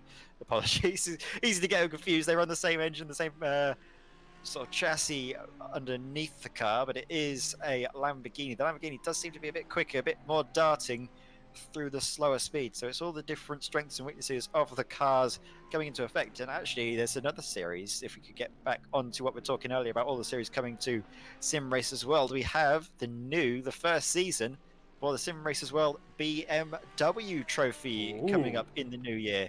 And that's going to be a great one to keep your eyes on. Registration is still open, of course, if you are in the Simracersworld League's Discord. Sign-ups are there in the BMW Trophy channels. It's open, I think, for a little while left, and the deadline for the membership fee is on the 10th of January. First round on the 20th. Every Wednesday, I think, we will be having races, and that's going to be an absolute treat. And in fact, it's such a treat. I'm thinking now, having a look at some of the tracks we're going to, I might join up for this. I was going to say, it's actually one of the few series, because I'm not a sim racer myself, really. I'm just not very good. But it's sort of one of those series that, you know, think, oh, that sounds actually quite like, it's wet my taste buds, shall we say. Speaking of wetting my taste buds, Keanu Bjornion is actually, apologies if I'm butchering that name, by the way, is actually having to fight on Chris Rice really rather heavily now. It looked like they were sort of measuring each other up for a long time, but I think Reyes has actually just gotten fed up with the fact that he's lapping behind his teammate. Now he wants them to get on with it a little bit and try and catch the likes of Bod Boland, because they are about 13 seconds back, but that is slowly increasing as Boland is not fighting anyone at all. And these two drivers, the two Flemish guys, are currently rotating and just holding each other up at the moment. Yeah, they are definitely doing that, and I don't know what they're going to do about it, because they seem to be evenly matched. They just get themselves a little bit too close together, and then they both look a little bit too much in their rearview mirrors. They're trying to figure out how they're going to go about things, and like you mentioned, it is slowing the pair of them up. But you can't swap positions, because then you'll just have the same thing, but the other way around. They'll be having the same issue, but this time with Reyes leading. So I think they just need to get their heads down and focus, which it seems that they've gotten out of their system now. They're able to get through and get back up into the groove of things. Yeah, that's something I was shouting on my TV at WSR when all of a sudden my brother had to let through Turkington, and it's like, he's going to have the same problem, but you know, they fell on deaf ears, also known as my TV. But we had a quick look down the order. Hamish Eisner, he's had a fair few crashes, unfortunately. This is the first one. He just seems to understeer slowly off the circuit, and then as he's going to try and turn himself back round, I think he collides with the Armco. A little bit of a touch there. That causes the other crash that I've seen. And it looks like he's going to get going again. This is what I mean. All of a sudden, you just see some cars that they could be on their own server. There's no one around them. He's managed to waste about 30 seconds there in turning his car around, and we haven't seen a soul. I think then, a little bit further down the line, he clips the curb on the left-hand side and spirals into the wall, unfortunately for Eisner. The Team Ebrit car, I believe, and I think he has one more because his car is a little bit broken now. He has one of the BMWs just behind him. He tries to get out of the way, and unfortunately for Hamish, it's not gone well. Oh, Jordan McGlone, though. The Lamborghini's gone straight into the wall. Hit. Massive hit for Jordan McGlone. He keeps out of the way, keeps onto the right-hand side of the track, and immediately pulls into the pit lane. So that seems to be a massive hit, and a hit that has sent him into the pit. Yeah, that is not ideal for him. And I tell you what, I'm trying to find where he is now on the timing screen so I can have a look and see how long he's actually going to be in there for. He's in 21st place overall, and that is his teammate, the other Noises car, pulling in just behind. But that is I think that is Jonas Holm. He's in second place in the GT3 category. So if McGlone can actually get everything fixed, he's actually going to be on a similar lap to the rest of the field. And I don't know if you noticed, but that on the front end of Jonas Holm's car is the same logo that Hasse has in his Discord, and I wonder what the significance of that little logo is. I wonder if someone, maybe Hasse. I think Hasse races with the Simpact team. I remember that would make sense. Seeing him in the race, and I think he does take part with the Simpact boys. I'm sure he will send us a message in the chat if that is the case. But from what I can remember, I distinctly remember him being behind the wheel of a Technicolor LMP2 car. Yeah, potentially. I mean, I would love to know. It does seem like the sort of livery that Hasse would go for, to be fair. It just screams Hasse. We're looking on board with Andrew Hopley, actually, because he's coming up to the back of a few GT4s. But more importantly, he's actually on his way to potentially get past a few of the other cars as well. He's got Curtis Newkirk, who's actually a different class. Sorry, I've made a slight mistake there. I thought he was within a second of his Jonas Holm, I believe. But now everybody's starting to pit in for what will be the final time. We're just about on 2 hours in 2 hours, 25 minutes to go. And we're coming to the last little sprint end, because to be fair, everybody's pitting in now. This is essentially a sprint race. Yes, it is. We're coming into the final 25 minutes. We'll have, I think, maybe 3 or 4 laps, depending on how quick Nicholas is able to make them go by for him. He's had an absolutely faultless race up till this point, hasn't he? Oh, not really faultless. He did have that moment going through, I can't remember the name of the turn now. There's so many corners at the Nordschleife, it's difficult to remember them. I'm certain like Sir Peter Mackay and Chaz Draycott, the racing encyclopedias themselves, would know exactly where on track that would have been. But Nicholas Last, after that one little mistake he made, has been able to get back up into the racing flow of things and keep ahead of Claeson's further behind. Johannes Belitz was in second place, but had a exact same sort of identical incident to his teammate and has since then dropped back into third position. Mathieu Soufi, he's had a bit of an anonymous race, but credit to him, he's been having a great time of things. He was down in sixth position at the opening stage of the race, but has been able to keep his car clean, not be involved in any incidents, and that consistency has absolutely paid dividends, hasn't it? He's up in fourth place and sitting very comfortably there, because the closest car to him, I think, is Anton Dupin, about 27 seconds back. Yeah, he's actually one of only 2 drivers that haven't moved at all in this race in terms of the leaderboard, including drivers who have crashed out. So everybody else has sort of moved 1 or 2 or dropped down. Oh, the commentator. No! Oh, I was about to ask who the other one was, but yeah, Mathieu Soufi has had a big incident into the wall, and that could really scupper him. Let's go a little bit on board and see if we can see the angle of his steering wheel and see how much that's hampered him, because that could be a big hit, and he's quite far away. Well, actually, not really that far away. He could come into the pits, but I think he probably won't want to. How many times has he been into the pits already? Twice already. So yeah, he's made his second pit stop. He won't want to make a third, but his car seems to be on the straight and narrow. He just might have a little bit of a downforce issue. Anton Dupin will probably see that, see the time maybe inching away, and he'll be hoping to put the metal down. This is going to be very tricky. Mathieu Soufi, he's got 2 options here. You can either come into the pits, hope that he's going to be able to get out ahead just by stopping once, taking the fast repair. It might be enough of a gap for him to manage it. We're going to see where Anton Dupin is. He's currently down the middle of the Dottinger straight, and he's closing in hand over fist. Is Mathieu Soufi go for it? No, he's going to try and nurse the car till the end. Now, this is it. He has to commit at this point. So go to the very end. The rear wing is looking battered and bruised. And I'm sorry, Porsche Sport, but this is another of your lovely, lovely Porsche cars being damaged in a very bad way. He's locking up. He's struggling to get the car to turn. He's got 23 seconds, and this is a gap we're going to have to keep our eyes on till the end. We've got 20 minutes to go, 22 minutes left to run in this race as Belitz has come into the Belitz has had a crash. Out of the race, he's towed into the pits. What has happened to Belitz? Belitz has had a crash, and he's all the way down in 5th place now. He just seemed to go straight on. Maybe he got a huge penalty and decided just to come into the pits, because obviously he ended up... maybe he got a drive there. I'm not really sure there. I'll try and go back a little bit further. Yeah, I'm not entirely sure what has happened to Johannes Belitz. Is maybe pedal failure, brake failure? He turns in for the corner. There's no sign of it stopping. Then he gets it stopped. This is really weird. Yeah, very odd. Let's go on board with him. He's slightly having to turn left. Oh, he gets a little bit of a shake on. That's why. If you see just at the beginning, we'll see it one more time, sorry.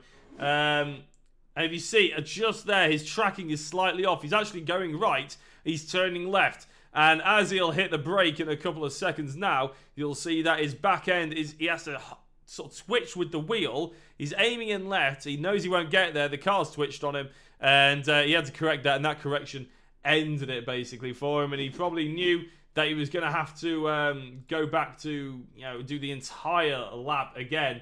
And before he could get into the pits, and it wasn't worth it. But we'll have a look at Mathieu Soufi, who now sees his name in a podium position, but also sees it going, he's lost 3 seconds already on Anton Dupin in just the GP loop, let alone the rest of the twisty Nordschleife. Yeah, exactly. Mathieu Soufi says he's 64 racer, but he is one of the drivers for Simracersworld. Ian saying in the chat, so Jack, you're in trouble here. Apparently you're in trouble now. But we're going to have a look at the action. I want to know what on earth happened to Johannes, because he already seemed to pick up some damage. We saw that he was turning left, but the car was going right. That's really quite a curious incident. He's been pulled into the pits and has lost out of position to both Mathieu Soufi and Anton Dupin. He's already got some rear wing damage there, so in fact he locks up, goes straight on. We He's have to, already struggling. we have to go a long way back to actually find out what on earth Yeah. happened, because he's been damaged for a long time. It seems I can't actually find it, to be honest. Very odd. Yeah, so he must have had the damage, and then he realizes that if he goes down through the Nordschleife with the amount of damage he has on him, he'll be only picking up more of it. So he decides early to tow into the pit lane. It's unfortunate for Johannes, but that's just sometimes the way that racing goes. Sometimes you just don't get things going your way, and something that might not have gone Johannes Holm's way. Let's see what happens. Oh, he kisses the rear wheel on the car. It's a stable machine as the BMW, but if you do that, that's going to be able to smack you around, although doesn't seem to be too damaged after it. Just a little bit of a knock on that right-hand side of the rear wing. But apart from that, all seems okay. It's built very strong, is this BMW M4 GT3, and we've got Bob Boland in the Simracersworld beep beep car going through the second carousel, getting spat out into the Armco barrier. Just a slight graze on the paintwork, and then he's back off and running. Yeah, so little incidents happening here and there at the end of a long stint. We do know that about 90% of the drivers are actually doing this on their own, which is a very impressive feat. But it can come with slight consequences. And the consequences, I fear, we are seeing now. This is Soufi, is Anton Dupin? 18.5 seconds the difference between these two drivers. Now you can see it on the left-hand side of your timing tower. And I think Ian's come in the chat and said that I am in trouble. I'm definitely getting my P45 now. But I was actually quite happy when I read that, because I read that as the definitely getting your PS5 now. I was like, oh, fantastic. I've done a really good job tonight. Turns out I was quite incorrect. maybe that's your severance package. I'll take it. I'd take it as well. It was nice. That do me absolutely good. But no, I'm very happy to be here with Simracersworld and hope to carry off into the future. You can keep your PS5, Ian. This is all I'm happy to do for you. It's great to be here, and it's great to watch these cars go around the Nordschleife for one of the final races this year on Simracersworld TV. I think we only have a couple of more races before we can see out 2020. In fact, actually, no, this is the last one. Yeah, it's the last one. Yeah, because I think the next race could be on Sunday, January the 3rd, potentially. I think it's to be confirmed. I'm having a look at the broadcast sheet, but it's a great way to round out the year, isn't it? With a 2.4-hour race out the Nordschleife, and it has not disappointed one bit, has it, Jack? It absolutely hasn't. No, I mean, quite often, I will openly admit GT racing is not my sort of forte. It's not something that I grew up watching. I'm more of a sprint kind of guy, like the British touring cars and stuff like that. But I have to say that since joining not only Simracersworld, but obviously a whole host of different broadcasters for sim racing, obviously GT is a massive part of the sim world, and it's actually hooked me into it. I'm actually a big fan of it now. We came into tonight thinking, okay, what's the driving standards going to be like? You know, it's a bit of a fun event at the end. I should have known better, because these drivers at Simracersworld and everybody takes part are far beyond your average sim racer, and they are much more capable than you might expect than if you just gave Dave from down the pub a Logitech T29 and just said, oh, go on, mate, have a go. They are a little bit better than that, and that's why we've seen some awesome racing. Seen a few mistakes here and there, but not everyone has the time to put into this event, obviously with the festive season going on. So I think what we've seen is a fantastic showcase of what is to come in 2021. Unfortunately for a few drivers, Fraser Smith now included, we've actually had a couple of incidents. And Fraser Smith in the full send racing car, he was in the lead of the GT3s. He's had a little bit of a spin. Let's see if he can carry on. I think he managed to keep going, thanks to the fact that he was about 20-odd seconds ahead of Jonas Holm, and he still is 24 seconds ahead of Jonas Holm. So no harm done there. Bob Boland in third place in the GT3s. And it's probably a good time to give a bit of a rundown, Ed, of all the classes just before we go into the final 15 minutes. Yes, it is. And Nicholas Last is, of course, still leading the race. He's got the gap now to 1 minute and almost 20 seconds to PJ Claeson's in second place. Then Mathieu Soufi is third place. The Porsche's going very strong first, second and third. But then we go down to fourth place, and for once it's not a Porsche in the top five. It's Anton Dupin behind the wheel of the new Corvette GTE car. And then we go to Curtis Newkirk in 5th position, who's actually behind our class leader in GT3. But there's a bit of a scrap going on there. I'm not sure what's going on there. They're trying to navigate the traffic, trying to get through nice and cleanly. We're going to now go, now that's been all resolved, to Fraser Smith, who's leading the class in GT3. And now we can go back to Jonas Holm, Jack, and we can see this Impact car Couldn't get in confused second here. place. It's getting confused. They're jumping around everywhere and everywhere. All the cars are roughly about on the same bit of track for everyone decided to congregate in this bit of the Nordschleife. Jonas Holm in second, with Bod Boland third in GT3.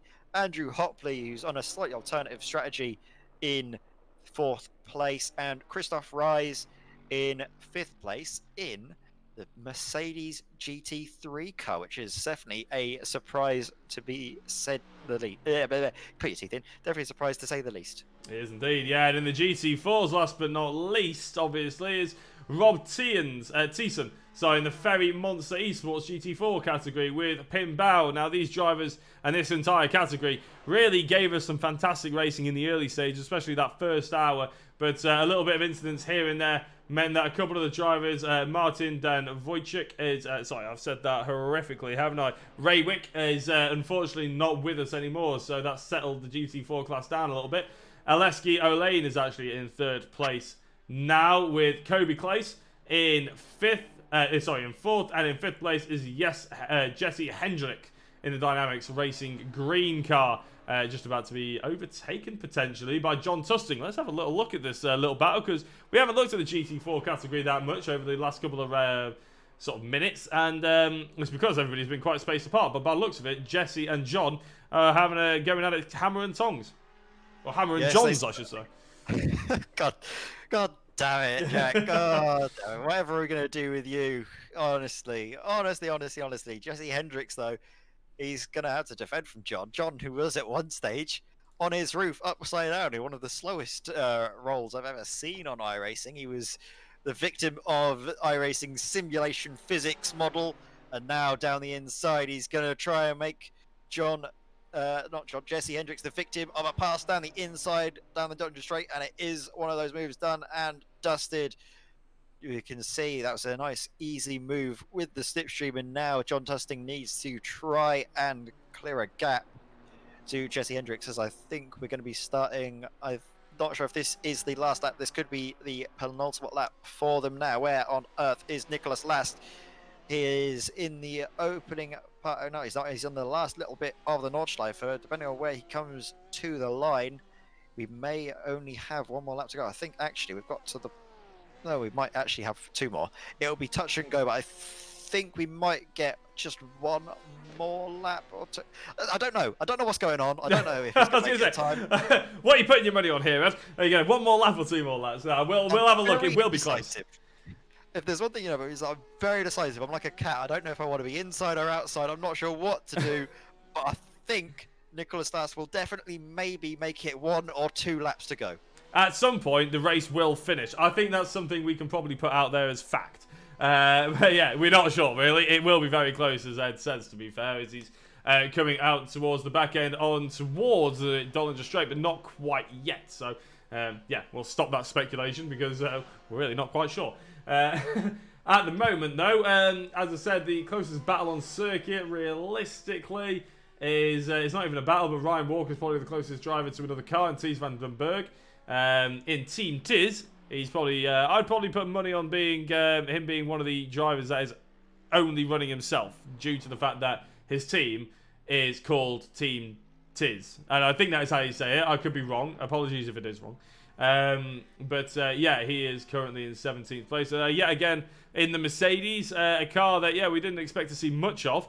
It has to be said, in one of these GT categories, depending on what the iRacing do with their tyre models and everything like that in the GT categories, we could see it make a comeback, but I think they're probably not going to nerf the likes of the BMW and the Lamborghini anytime soon, because they want people to be using that. Yeah, most likely, although the BOP has been relatively balanced in a lot of the cars. It's just driving characteristics of what suits your driving style. They're all relatively close on pace, as Hendrik de Grave has a bit of a moment here. Takes to the grass. No damage gained, though, and keeps himself ahead of one of that's actually his teammate that's Anton de Pan coming through in the Flemish Sim Sports car. That it was not an on-track fight, so that was nice and easy for him. Having a look through the field, trying to have a look through to see some drivers that have fought their way up through the field. As he saw Ryan Walker, he's had to have a recovery drive. So has Chris Warner in 11th place in GT3, the Fury Sim Sport car, up in 11th in class. Not been having the greatest run of things, it has to be said.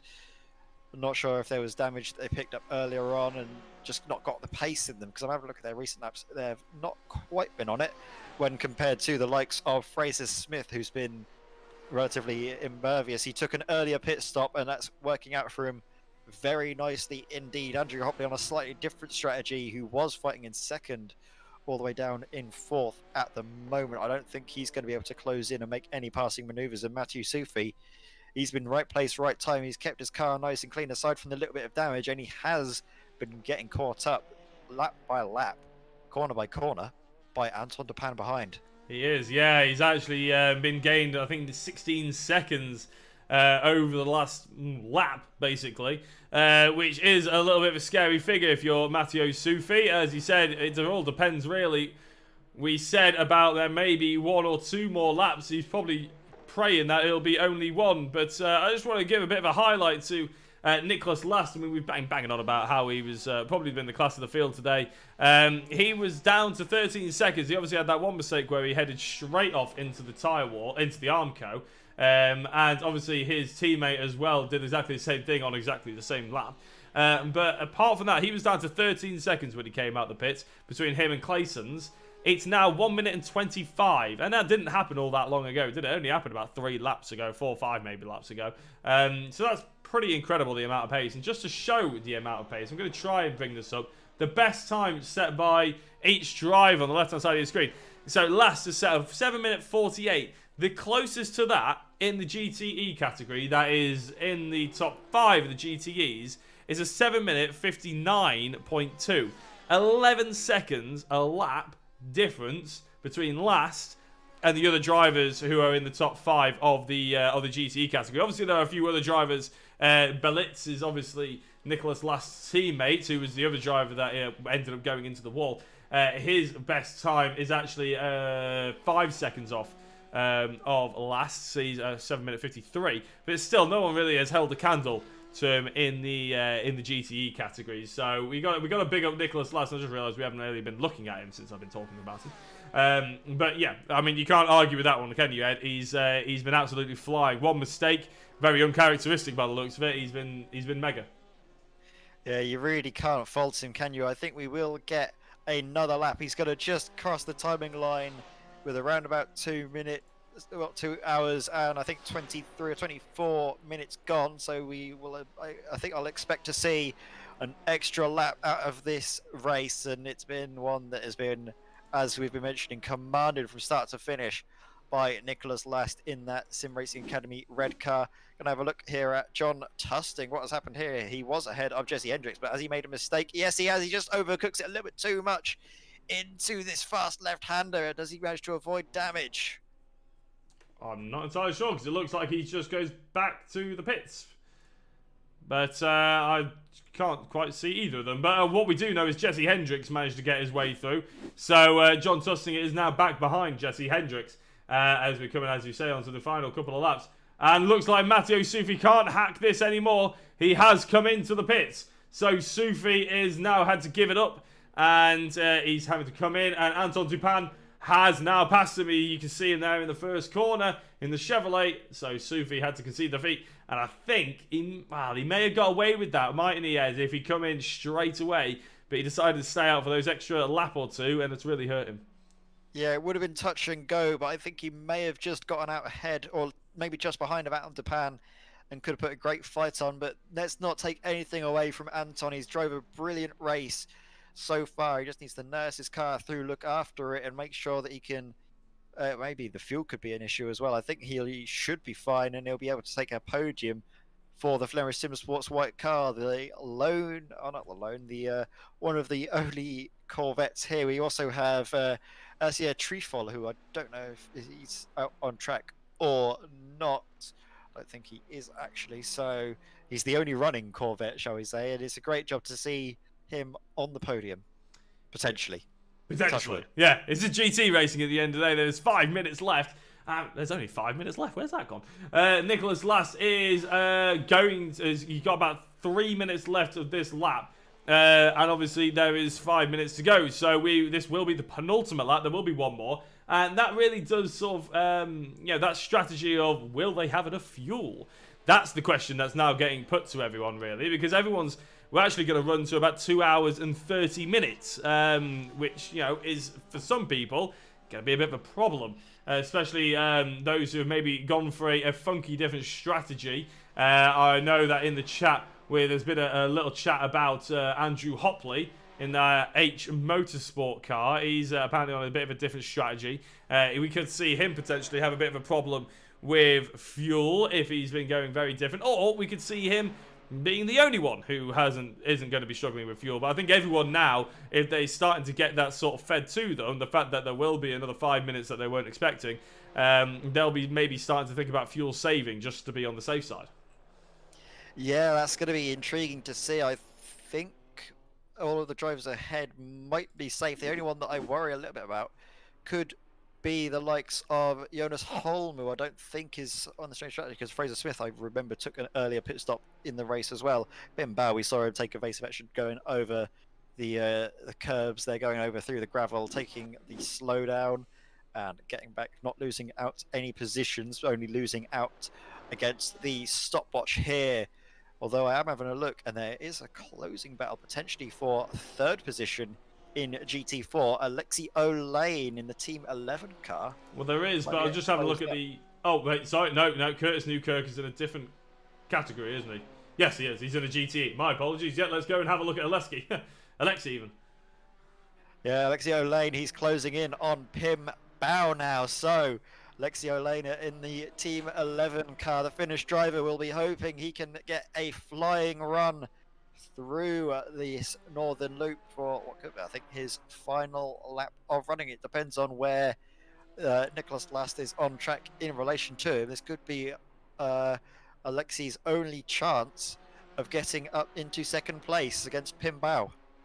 Yeah, I think obviously he caught up to Pim due to the fact that Pim had that slowdown because he cut the course. But I mean, what was the cause for that slowdown? We're not entirely sure. Whether it be maybe the setup, the car's maybe losing out, or he can't quite turn in as well as he can because obviously he cut the course, and that meant that he had to have the slowdown. So it's just the cause of that sort of cutting of the course that may be preying on Pim's mind, and especially Alexi, who I'm sure will be hoping to take advantage of whatever small mistakes might come his way. And I think something has happened to Chris Warner in the Fury Simsport car because he's dropped all the way down into 14th place in class. And is he in the pits? He is. He's out of the race, is Chris Warner. I was going to say, I don't think he's there because I can't focus on him. So Chris Warner is out of the race, and I really don't know why. I would love to be able to tell you. I might be able to tell you. Let's have a look. And this is not Chris Warner. This is Chris Warner in the Lamborghini Fury Simsport car. Oh, just hooks it towards the left, ends up going straight into the wall, and that'll probably be giving him an awful lot of damage. I believe he comes back on track. Oh, I could be wrong. No, he just goes back to the pits and then disconnects. Unfortunate for Chris Warner there, but it's easily done, isn't it, when you're adapting to a new car. Ryan Walker seems to be having an issue as well. His car's crabbing very nastily already as a hit of the wall going over the Flugplatz there. So is Ryan Walker going to pull off into the fire escape there and stop the car, pull off into the pits? Or yes, I think he is. So that's another Lamborghini seemingly out of the race. It's unfortunate. It's at this late stage of the race. The sun is setting, and the sun has set on those two drivers' races. As we see, Nicholas Last, he's started his final lap. Fraser Smith in the GT3 is leading around. He's going to have to go to the line. He's going to hope he has enough fuel in the tank to keep ahead of Jonas Holm behind him. And having a look through the field, is Alexi O'Lane close up? No, Alexi O'Lane is losing time to Pim Bow for third place in GT4. So it seems to me like it will be going Pim Bow's way as long as he's able to keep consistent lap times and is able to sort of, well, use the use the thickness of his GT4 car. Yeah, 2 hours and 25 minutes have come and gone. We are now down to the final lap of the race. We pretty much knew that anyway, but Nicholas Last has started it, and it will be coming to a close. What has been not only the race, obviously, the Christmas special, so we say, here on Simracersworld TV, but also the entire year of sim racing and everything else that's come along with it. And but if we don't get to sort of prattle on about it a bit later, we would like to say, me and Ed, from everyone in Simracersworld, I'm sure Ian will put it in the echo the sentiments in the comments as well, and maybe he'll jump into the interview room after the race and just say that thank you very much to everyone who has not only watched or been a part of the racing, but also given a subscribe, a like on the channel, introduced their friends and family to what we've been up to. You know, we've hit a massive milestone of 1,000 subscribers this year, not too long ago, and we're hoping to carry the momentum into the next year. And with any luck, we'll be only growing in 2021, and we hope that you'll be coming along for the ride as well. This has been an amazing event to be putting on and to be a part of, whether you're driving or commentating like me and Ed. So thank you very much to everyone, and a big thank you to those as well. It sounds like I'm kissing up slightly, but Ian Roots, he does have a day job as well as running Simracersworld, and I think we can all agree he does a brilliant job in organising everyone, including the likes of, as we said before, Chaz Draycott, who does pretty much all the project files, as well as the whole, everybody on the broadcast also hit Simracersworld. A big thank you from me and Ed, and obviously everyone to those who have watched. So a round of applause. If round of applause didn't sound terrible on mic, Ed, we'd be doing one. Exactly, yeah, and we don't forget as well, we were the two, I suppose, new bloods, weren't we, brought into Simracersworld? I think we're the two most recent additions to the commentary lineup. So it's great to we come in for the glory, don't we? It's great to finish out the year, isn't it, with the two newest members to the Simracersworld roster in the commentary booth, and it's been an excellent time for the pair of us. I've got to say, it's been a brilliant year. The only one of the few good things out of this year is, of course, sim racing and commentating sim racing. The stuff that Simracersworld TV have been putting out day after day, every single one has been absolutely brilliant to watch and also be a part of, as we're seeing what is, well, an example of the great racing all the way till the end. We've got action on track, and it's Alexio Lane trying to close up to Pim Bauer, seeing if he can use the traffic potentially to his advantage. They come up through the Schumacher. This could potentially hamper Pim Bauer's line. He has to get on the brakes massively. He's losing a lot through here. And coming up, Alexio Lane is going to be gaining time, hand over fist, down into 6/10 the margin. It was 1 second, so he lost about half a second in Pim Bauer going through the Schumacher just because of the traffic, and that is something to keep an eye out for, is the traffic in the starting stage of the race, and if Alexi is going to be able to use it to his advantage in what is the final lap of the race. And actually, I can see the number one car on the top of the track going through what's sort of the final half of the northern loop, the Nordschleife. As long as nothing dramatic happens, it will be Nicholas Last coming to take the win. It will be, yeah. John Tusting, though, he's had another crash. This happened about a couple of minutes ago. He just overcooked the right hand, and the rear wheels clearly letting go basically towards the end. Maybe overheated, maybe they're just worn away. But John Tusting having a rather sour end to the race than he was hoping for after what was a great little battle with Jesse Hendricks before. But he is still in 6th overall, but he is going to miss out on that top 5 position. But you're right, Nicholas Last, he's put one foot wrong. Quite often when a driver wins by the amount of time he does, we say that they pretty much haven't done anything wrong. We all know that's a lie. We saw it live on camera, which is quite nice to see. But it shows it's human, but not really that human. It's superhuman, shall we say, because he's still 1 minute and 33 seconds ahead of everybody else. Even carving through traffic, he's still setting the lap times. You know, I brought up the lap times before, Ed. His last lap was still faster than everybody else's flying lap, which just shows the consistency that he's been putting in. Yeah, it's been absolutely amazing from Nicholas Last. He is led from start to finish every single lap. It never looked in doubt, even when he had that slight moment. I think all of us knew, watching, that he was going to be able to take the win, get it into the pit lane, get that damage repaired, and go out. He's only got a little bit left to go, only a few more corners, this long back straight, and then the final sector, and it will be Nicholas Last's race, a race that has been dominated most part by the two Sim Racing Academy red drivers in the GTE field, but unfortunately with a little bit of an unfortunate incident that plagued it was his teammate, who's I don't think on track at the moment. It was Johannes Belitz, the Sim Racing Academy white car, was unfortunately involved in the almost identical incident to Nicholas Last. As we see, this is it. This is Olaine in the Team 11 car. He's really up behind. It's going to be so close, but we want to watch all of this action. We've got action here. We've got action as well at the front. Nicholas Last only has a couple more corners to go. And you know what I'm going to say when he comes out of the final corner. It is going to be Nicholas Last, who is the first driver to take the checkered flag here tonight for the Simracersworld TV Christmas special. A great drive, a commanding drive. He's flashing the headlights. He's really enjoying it, and a absolutely amazing drive from Nicholas Last. Yeah, he definitely didn't come last. That's the last one, I promise. No, I'm kidding. That definitely is. That definitely is. I'll stop now. Alexi, though, this is the closest battle that we have on circuit at the moment, and obviously there are a whole host of other drivers coming across the finish line. Newkirk has come across to finish 5th in the GTE category. Clayson's looks like he's on his way as well, some of the GT3 cars, but we are going to try and just keep an eye on these two drivers. We'll keep an eye on their timings actually as we have a look at some of the others who are coming across the line. Oh, that looks like... Oh, that is looking at us. Yeah, that is Nicholas, who has crossed the line already. iRacing doing me dirty.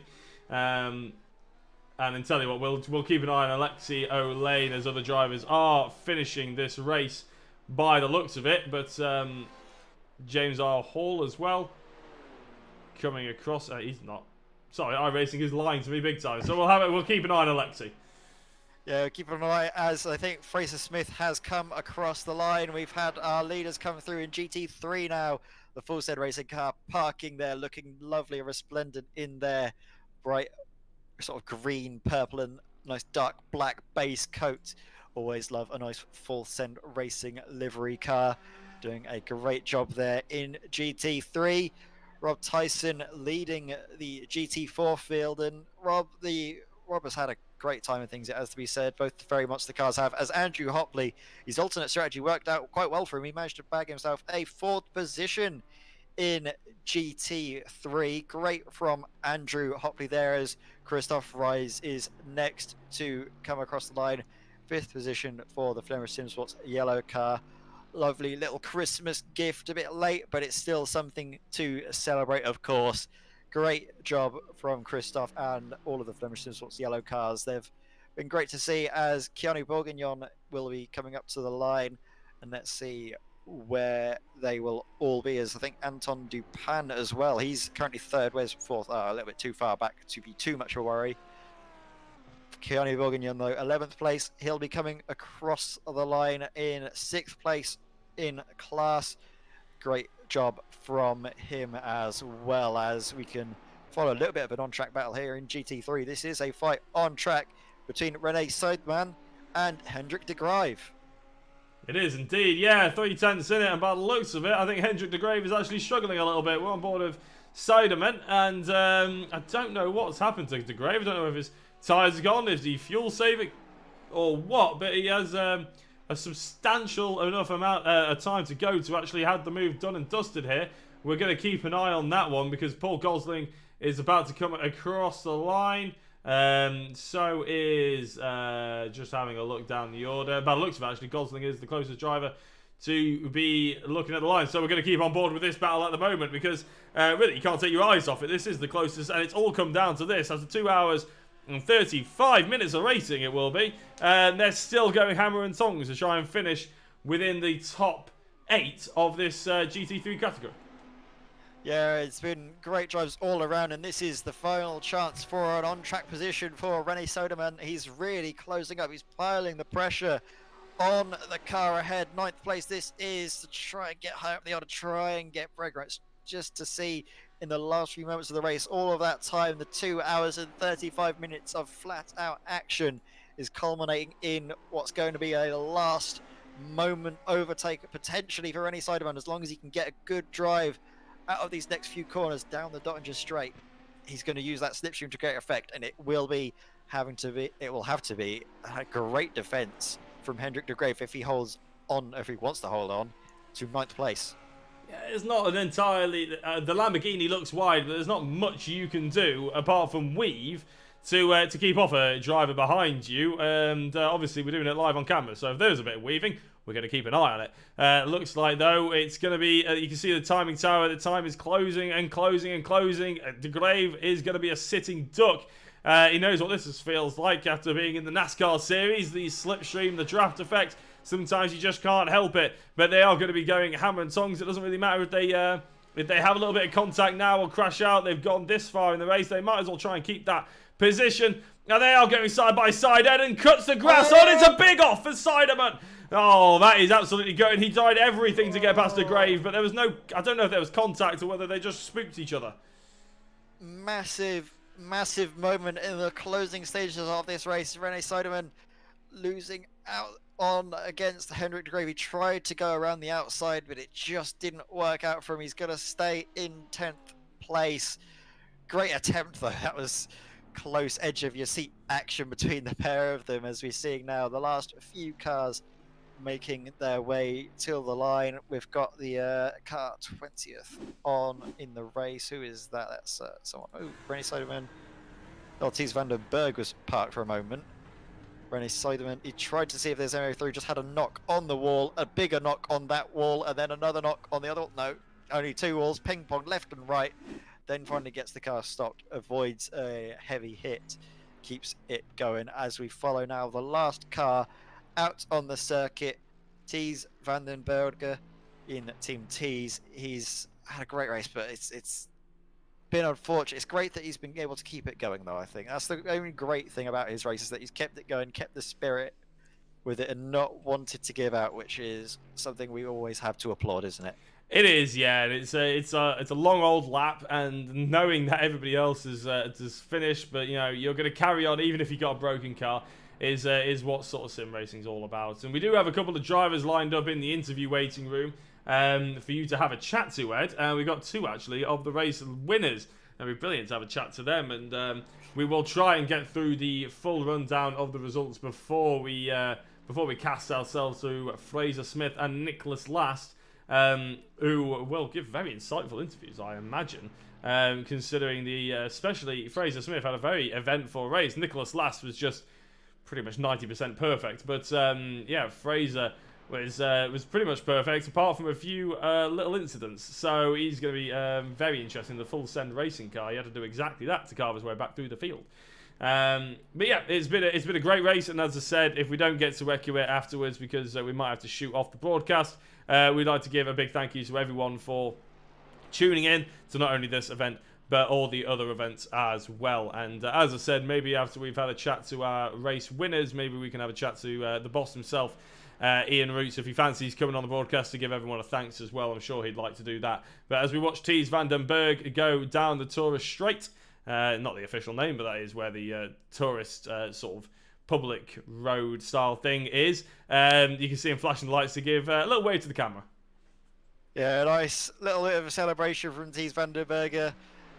He's, like we mentioned, his car's looking battered and bruised, but he's soldiered on till the very end, which is always appreciated, isn't it? It's something we don't want to see drivers throwing in the towel. We want to see them going till the end, keeping that racing spirit, no matter what happens, always taking it till the line, always finishing if they can do.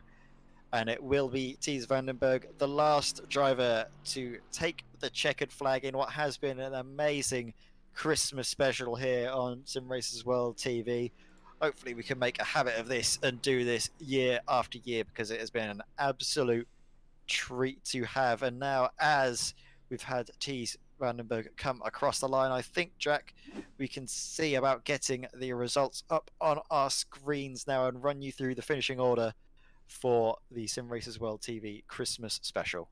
I mean, I would absolutely love to do exactly that, but for some reason, not letting me. So let's see if we can break it down. No, we can't seem to do that right now. So tell you what, before we get that in, let's bring one of our race winners in, Ed, and you can have a chat to the likes of Nicholas Last, I believe, because he's already in the interview waiting room. So over to you, Ed. Have a chat to our race winner.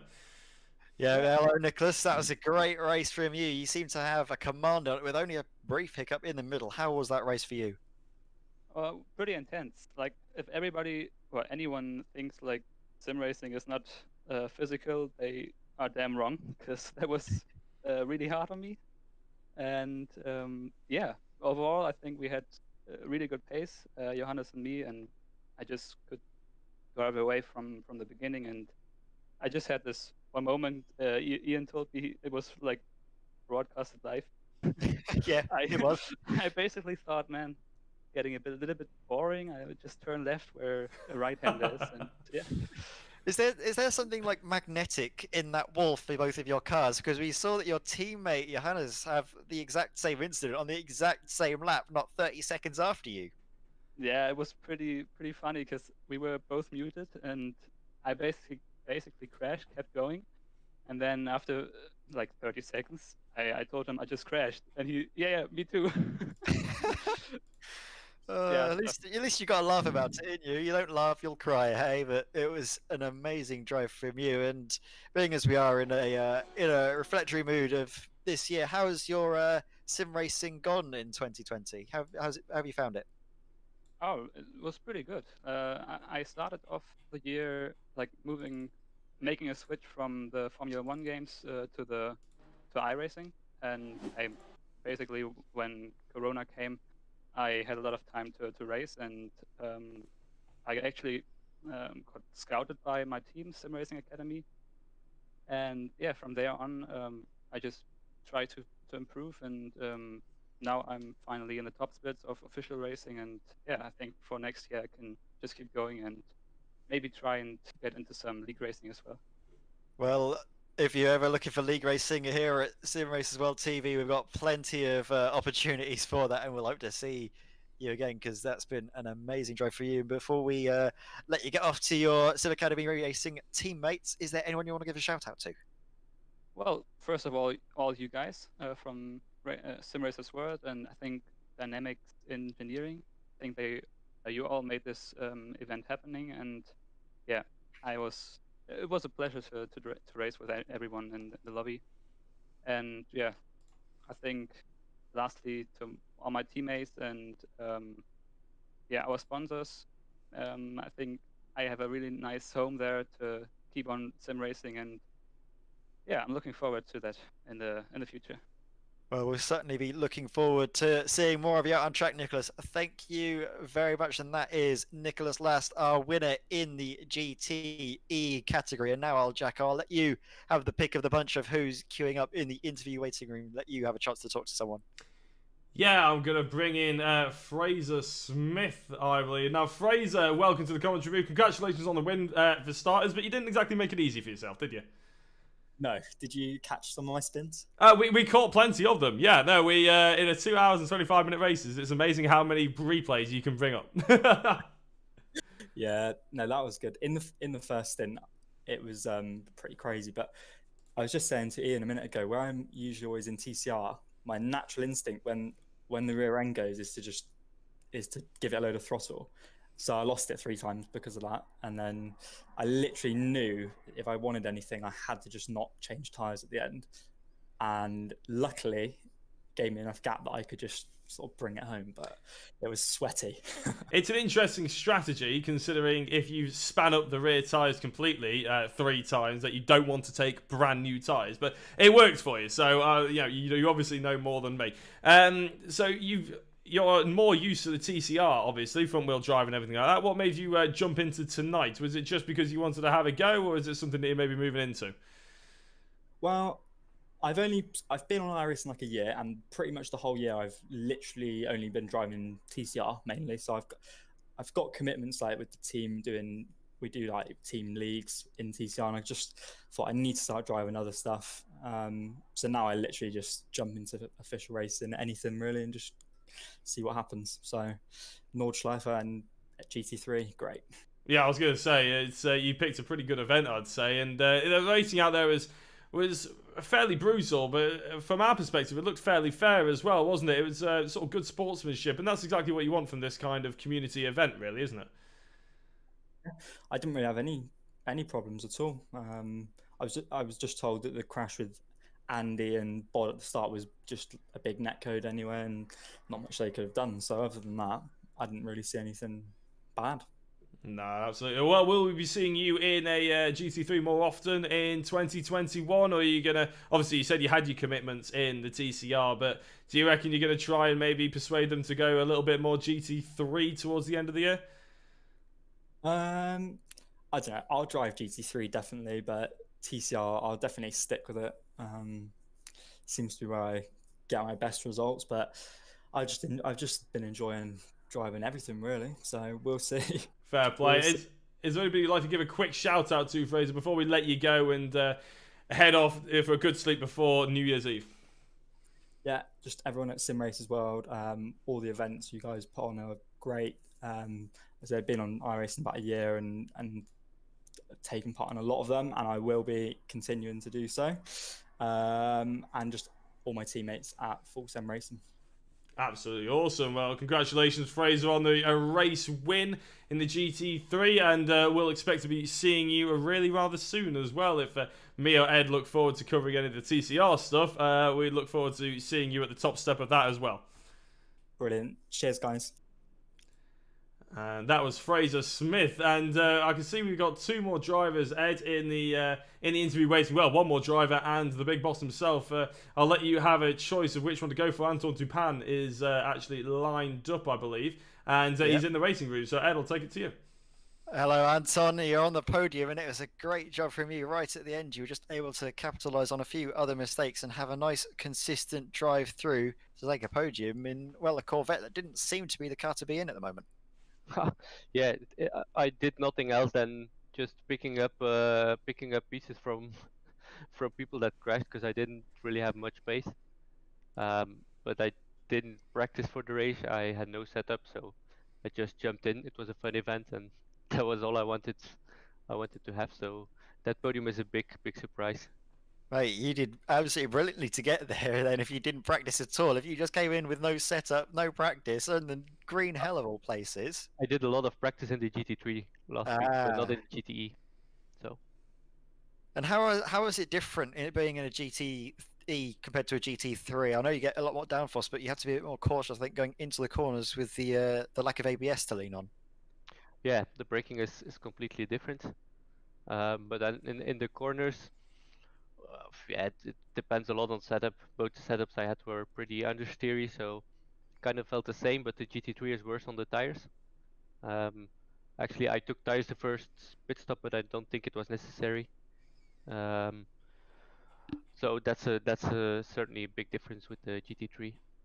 Yeah, exactly. And when you're talking about the strategies, do you think the ability to not take tires for your second stop was what really saved you? Because maybe by taking the tires earlier on, that meant that your last stop was a bit shorter and you could gain some places back. Yes, it definitely was the good choice to not take tires the last pit stop. But I think like the guys at the front, I think they didn't take tires the whole race, and I think that was possible as well. But yeah.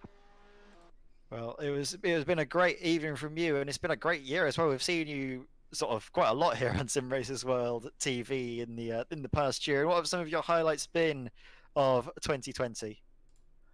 Oh, a lot of things. Two things. Yeah, mainly Belcar. I had a lot of fun. We had very good races, and then also the TCR League. So it's just ridiculously close all season long.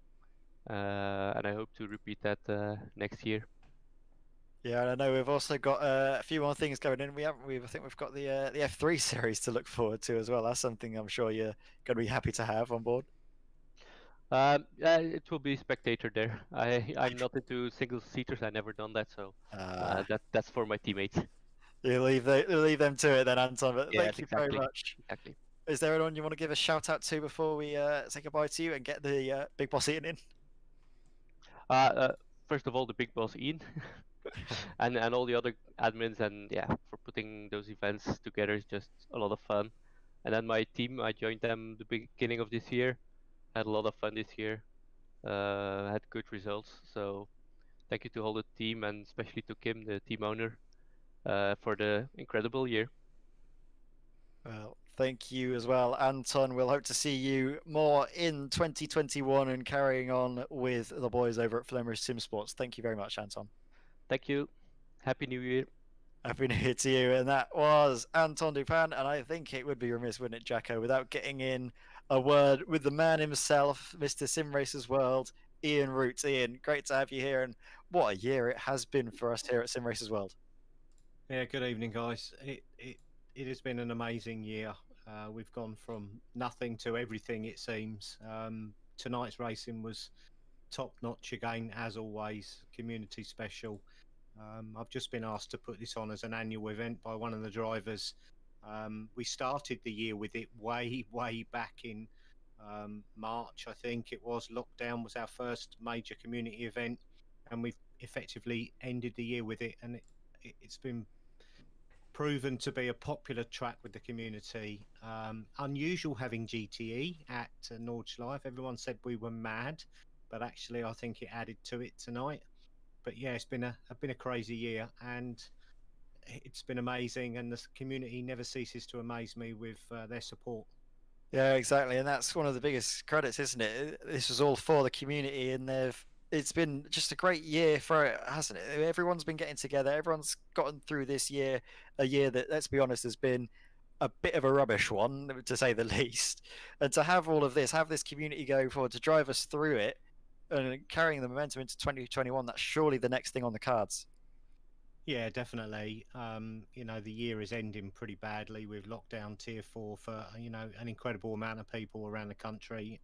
It's exactly the same on the mainland, mainland Europe. As you know, most of our guys are mainland European based, and it's been tough for everybody, a really tough year. Financially and emotionally and mentally, it's been really tough. But the one constant that we've tried to bring to the entire community is just keep giving them racing, and the racing has paid us back, because the racing's been fantastic in every series we broadcast, not just our own, but third-party broadcasts as well. It's been fantastic, and people keep coming back, and if they keep coming back, then we keep giving back to them. Yeah, and speaking of giving back to them, what future event series, we touched on it earlier on, but I'll let you have a word on it. What things do people have to look forward to here at Simracersworld? Yeah, we've got quite a bit happening, and it's happening pretty soon, to be honest. I think the first series of 2021 kicks off in less than 2 weeks. We've got the NASCAR series returning for season 2, which is fantastic, and that's an extended season. And I think pretty much, barring one or two names, I think we've got the same crowd, so that's good. So it's continuity, and I know commentators like continuity. They see the same guys and they can compare season to season, which is fantastic. We've got TCR series. That was kind of, it's been massive. He's massive at SRW, and I don't know why. I know Bart does an amazing job organising that league, and I think, as far as I'm aware, we got 50 drivers signed up for that series, which is amazing. And we got F3 as well. So Bart is really pulling out the stops. He's organising 2 leagues running consecutively, or concurrently, should I say. And yeah, so we've got those 3. We've also got the new BMW Trophy Series. That, for the short term, is replacing the GT Pro and Evo League. That's kind of been put on the back burner, and we're giving it a bit of a rest. It's been running now for 3 years, and it was about time we did something different. Yes, it's a one-make series. Yes, it's GT3.